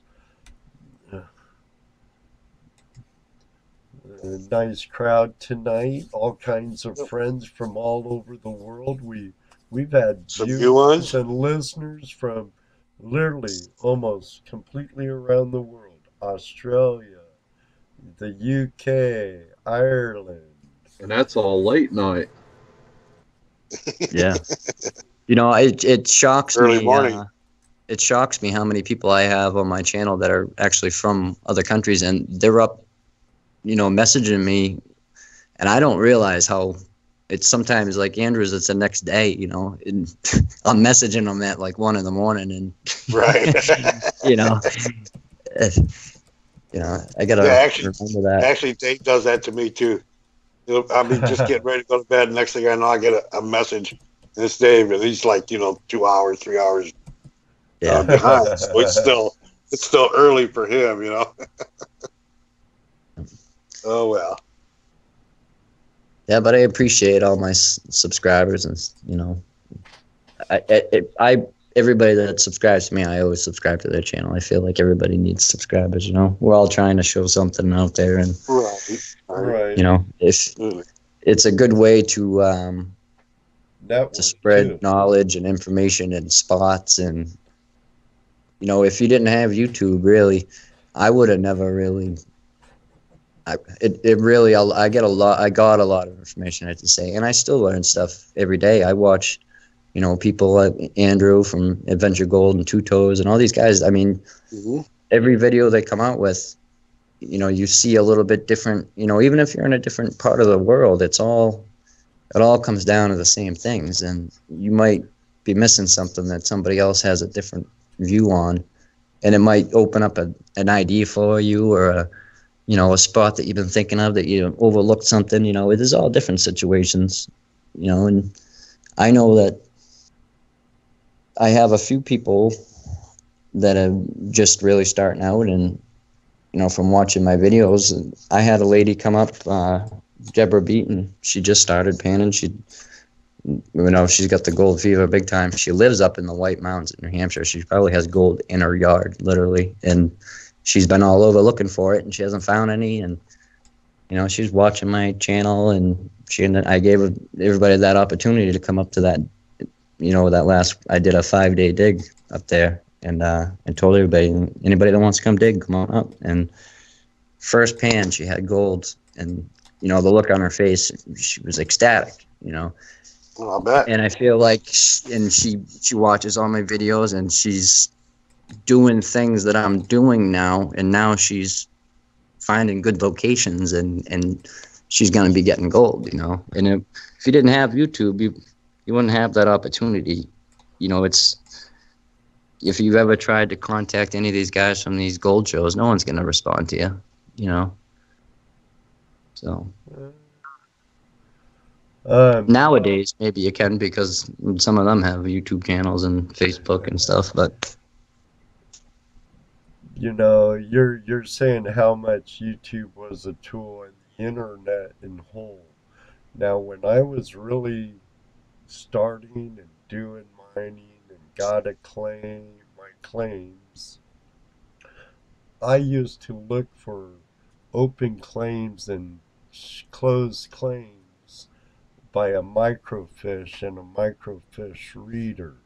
We didn't have the internet and all the web. Well, we did have the internet, but it was nothing. The information wasn't as it is now. Yeah, you didn't have Google. Especially in the prospecting community. You know, it's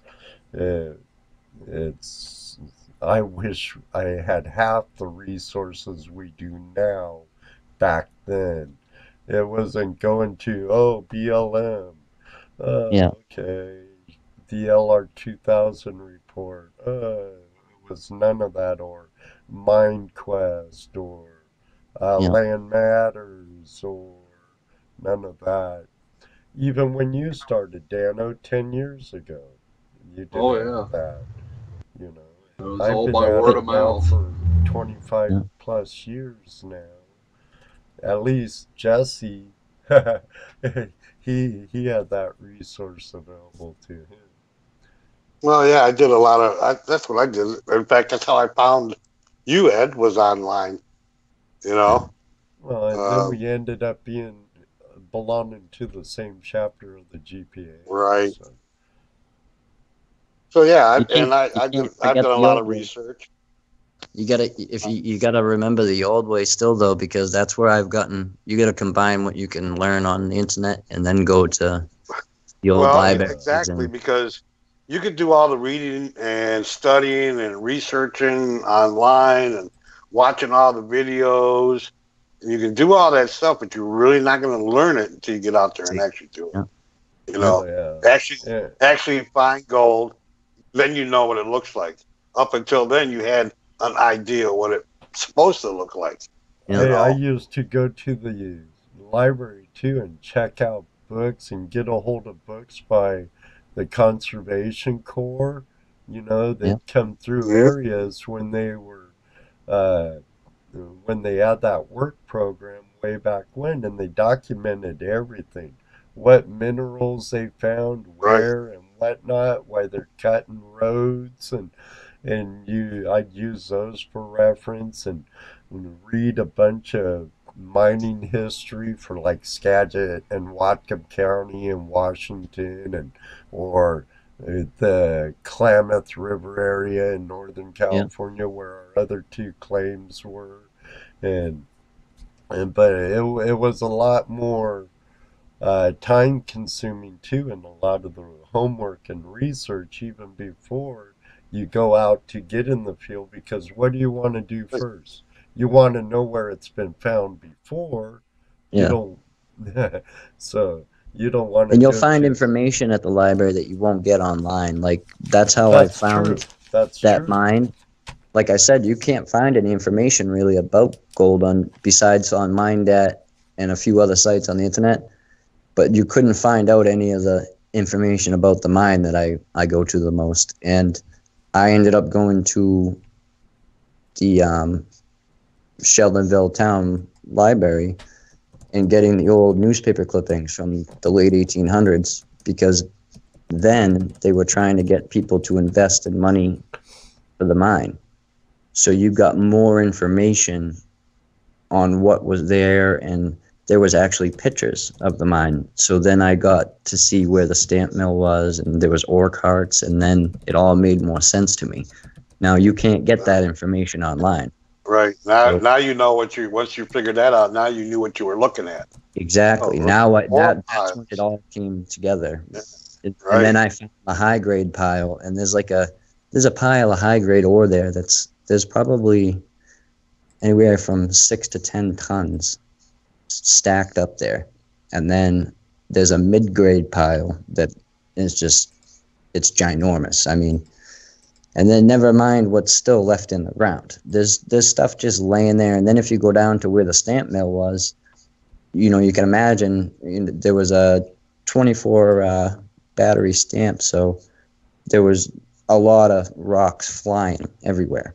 So the whole ground is just littered with tiny little pieces of crushed quartz and mixed up material. And I've brought my gold cube down there and set up a research tub one time, and I ran material out of the pile. And, there's gold just sitting there on the ground. Yeah, no, I was just going to ask you if you did that. Yeah, I did it once because I'm not supposed to. I wasn't supposed to bring anything out there, but it was driving me nuts. And every time I go there, I can only carry 3 buckets out. So I never wanted to take a bucket of dirt if there wasn't any gold in it. So I just snuck it out there one time. But then I started bringing buckets. Quiet.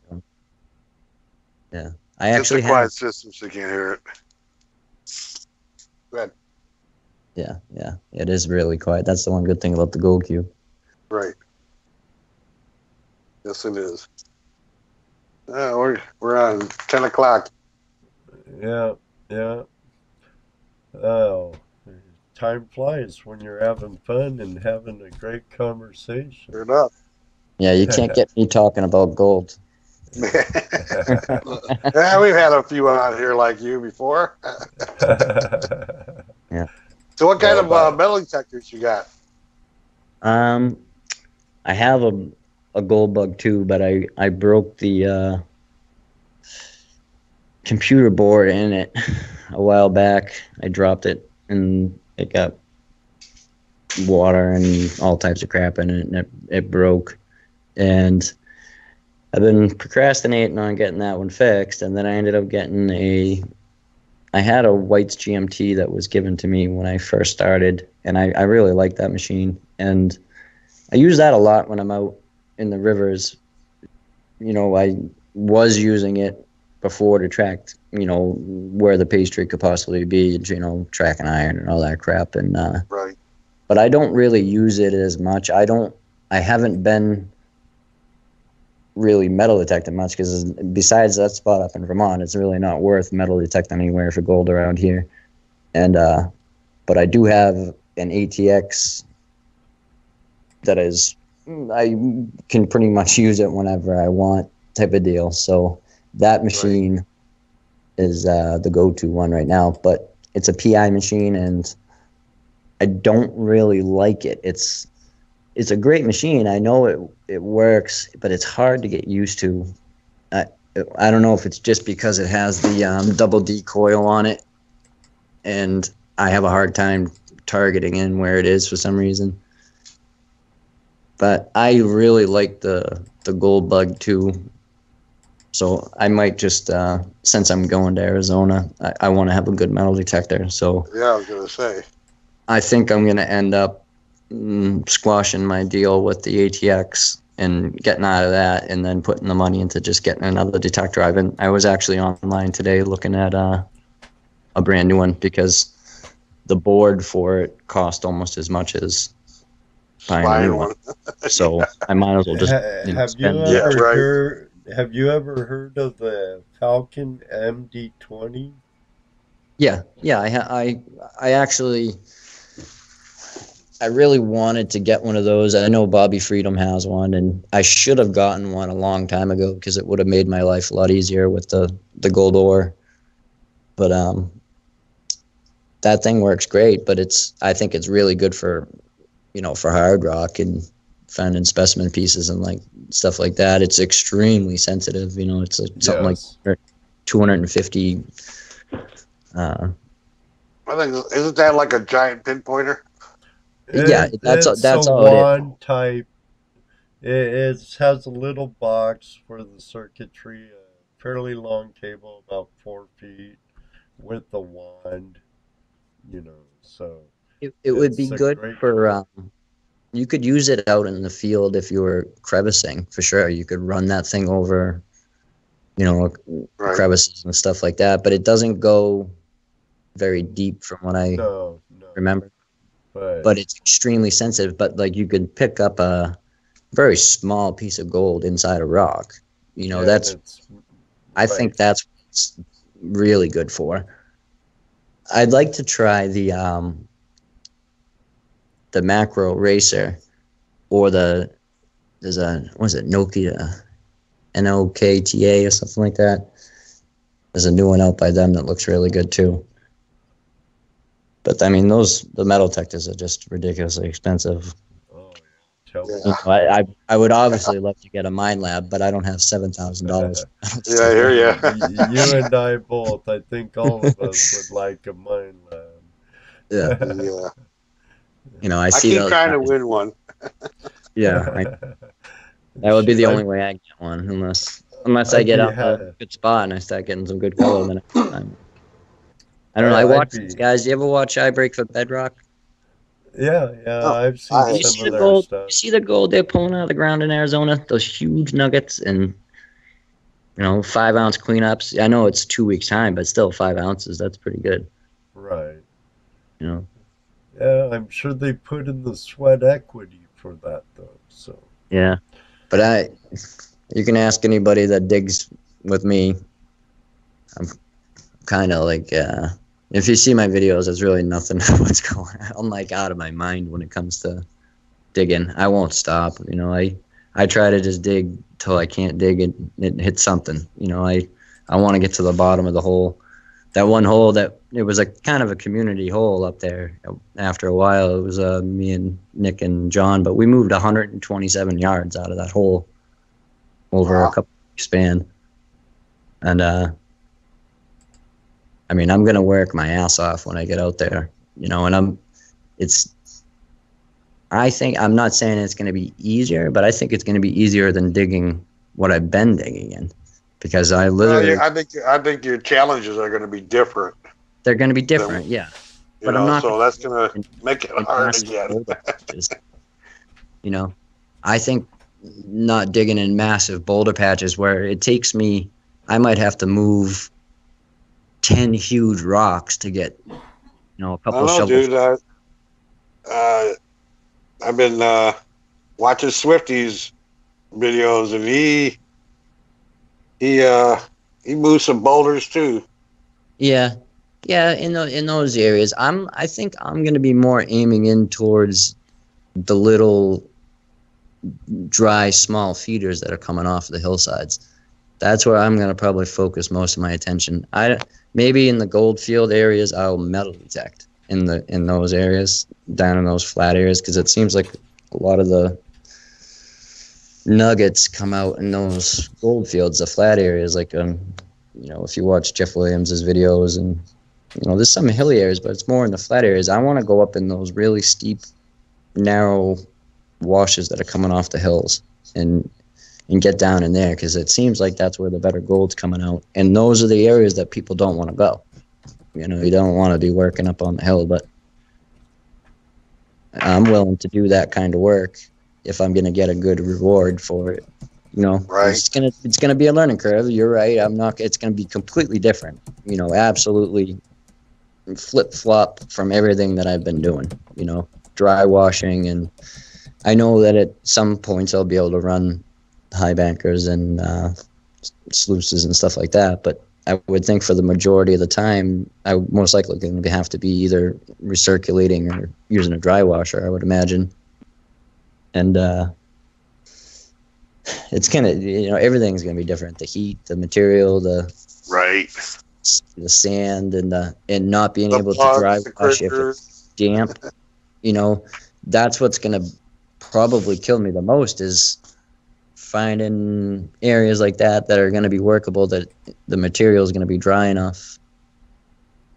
And it seems like that's an issue with a lot of it out there, is the wet material,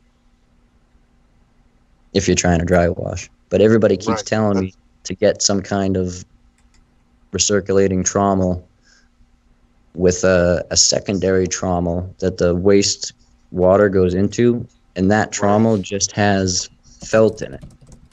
And the felt catches all the silt and all that stuff. And then your water that you're recirculating, you just take those felts out every once in a while and wash those out, so you're not putting all the sediment back into the water. Right. Which actually seems like a pretty good idea. And so, I mean, I'm going to have to see. I think David Peterson has a video with somebody using. No, not David Peterson. What am I thinking? Jeff Williams. Jeff Williams just did a video not too long ago. A guy using a trommel in a recirculator, and he did something that cleared the water out so they could reuse it.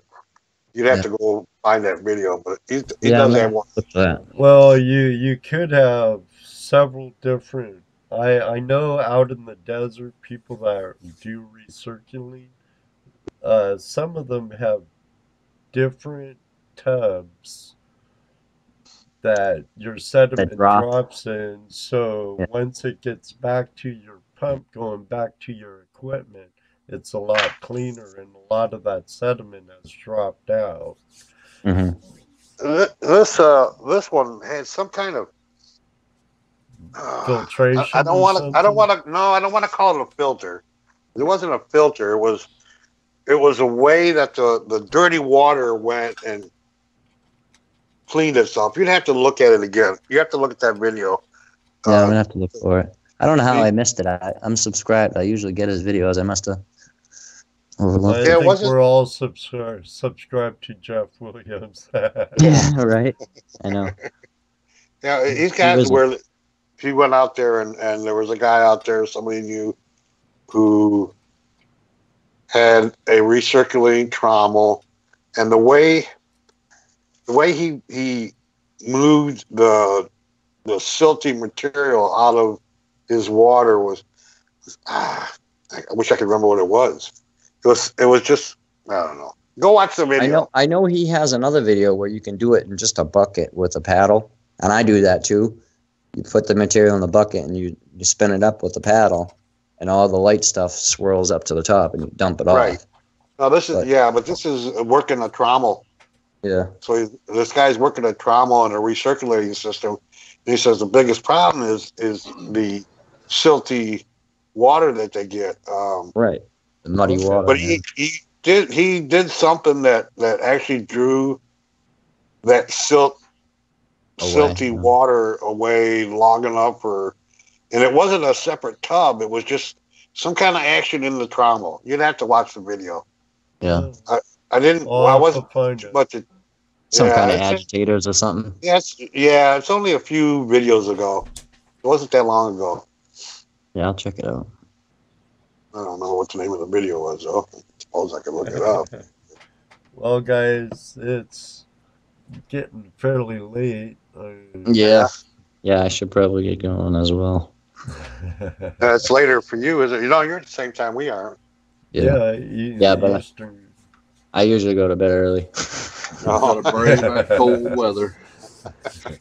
Yeah, 3 of us. I'm an early to bed, up early in the morning type of person. I'll be up at like 3 in the morning, you know. So yeah, well, Jesse, don't have to worry about that. You're going to bed at 4. That's why you're up at 3. Jesse's the lucky one out of all of us. He's retired, but. Well, it's supposed to downpour here tomorrow, so chances are I'm going to get canceled for work anyway. So that bites. But yeah, that's what happened. Always do something else, right? Yeah, I can do something that involves gold for sure. There you go. There you go. I'd like to thank everybody for joining us tonight here on Tuesday night, Hangout Live. We really had a good time with you tonight, Adam. Thank you very much. Yeah, I had a for great joining time too. us. Yeah, thanhanks for everybody calling in. And definitely keep us in the loop on your adventures and stuff. Don't be a stranger to. You're now part of the Flash in Your Pan community. So right. Well, hopefully I'll be swinging through your area on my way out there anyway, because I got some more pieces for you, and hopefully Okay, it is called Trauma Wash Plant for the desert. Okay. Trauma Wash Plant for the desert. I'm probably gonna watch it right after I get off. Ask Jeff Williams. Yeah. Oh, and definitely you are going to stop by and visit us when you come through our part of the woods on your trek out west. Are the Biffles going to be back? Oh, I'm sure they will. So, because they're out in Arizona right now, right? Oh yeah, they're there for their anniversary vacation. I saw they got the way it looks doing pretty good too. Yeah, they got a nugget yesterday or today. Now they're just a couple of old hoes. No longer virgins. Well, I hope Kathleen. I hope my dowsing rods or pendulum I gave Kathleen led her to it. Yeah, that'd be cool. I always see her doing that. I love seeing her dowsing. Well, yeah, it's pretty cool. I wish she'd use the pendulum more I gave her, but that's cool. All right, guys. Well, I enjoy everybody's comments and calls in, and please subscribe to my channel too. And, what was that channel again? It's Au Antman, Franklin, 1849, and then ER. And I'm actually gonna be dropping that Franklin probably once I'm out of here because I don't want anything. You won't be there no more. Franklin. I'm leaving Massachusetts behind 100%. I've lived just outside of Lowell in North Chelmsford. I can understand your sentiments. I even married a Massachusetts. What do they call you guys in Maine? Massholes, and it's real. It's a real thing. Yeah, it is. It is. I had learned it a lot going north. I'd go north and everybody's so nice. You come back into Massachusetts, everybody's yelling at you, flipping you off. It's assholes, huh? Yeah, and don't forget Carolina Prospectors, you guys. Bill Brewer. Yeah, 704-450-1639. Tell them Ed sent you. And if you're looking for a Christmas present for yourself or for a buddy, wink, wink, hint, hint. Get a hold of Bill, Carolina Prospectors. My address is 802. All right, everybody. But Adam, it was fun. We appreciate it. Yeah, it's great talking to you. I'll definitely keep in touch.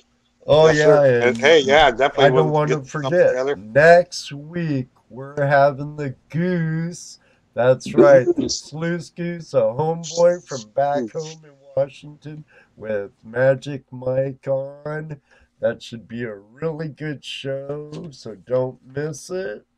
Hopefully he doesn't download too many nutrients. Well, that's what makes the Goose show up.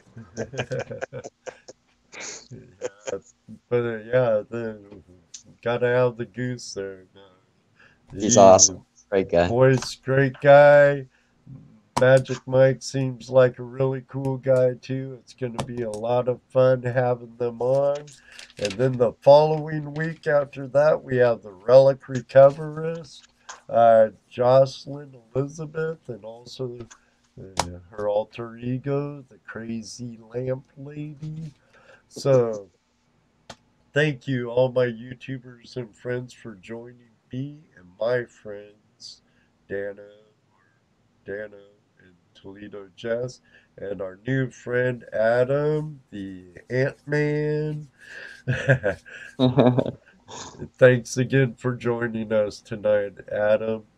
Yeah, thanks again. Thanks, Adam. Good night, guys. You too, buddy. Until then, may you always have a flash in your pan. And as Ed tries to imitate me, you know what he always says. 102 will meet you on the river. Good night, Dano, Jesse. Good night, guys. Good night, guys. All right, have a good night, Ed. Good night, Dano. Good night, Adam. Good night. Good night, Adam. Good night. See you guys. Yep.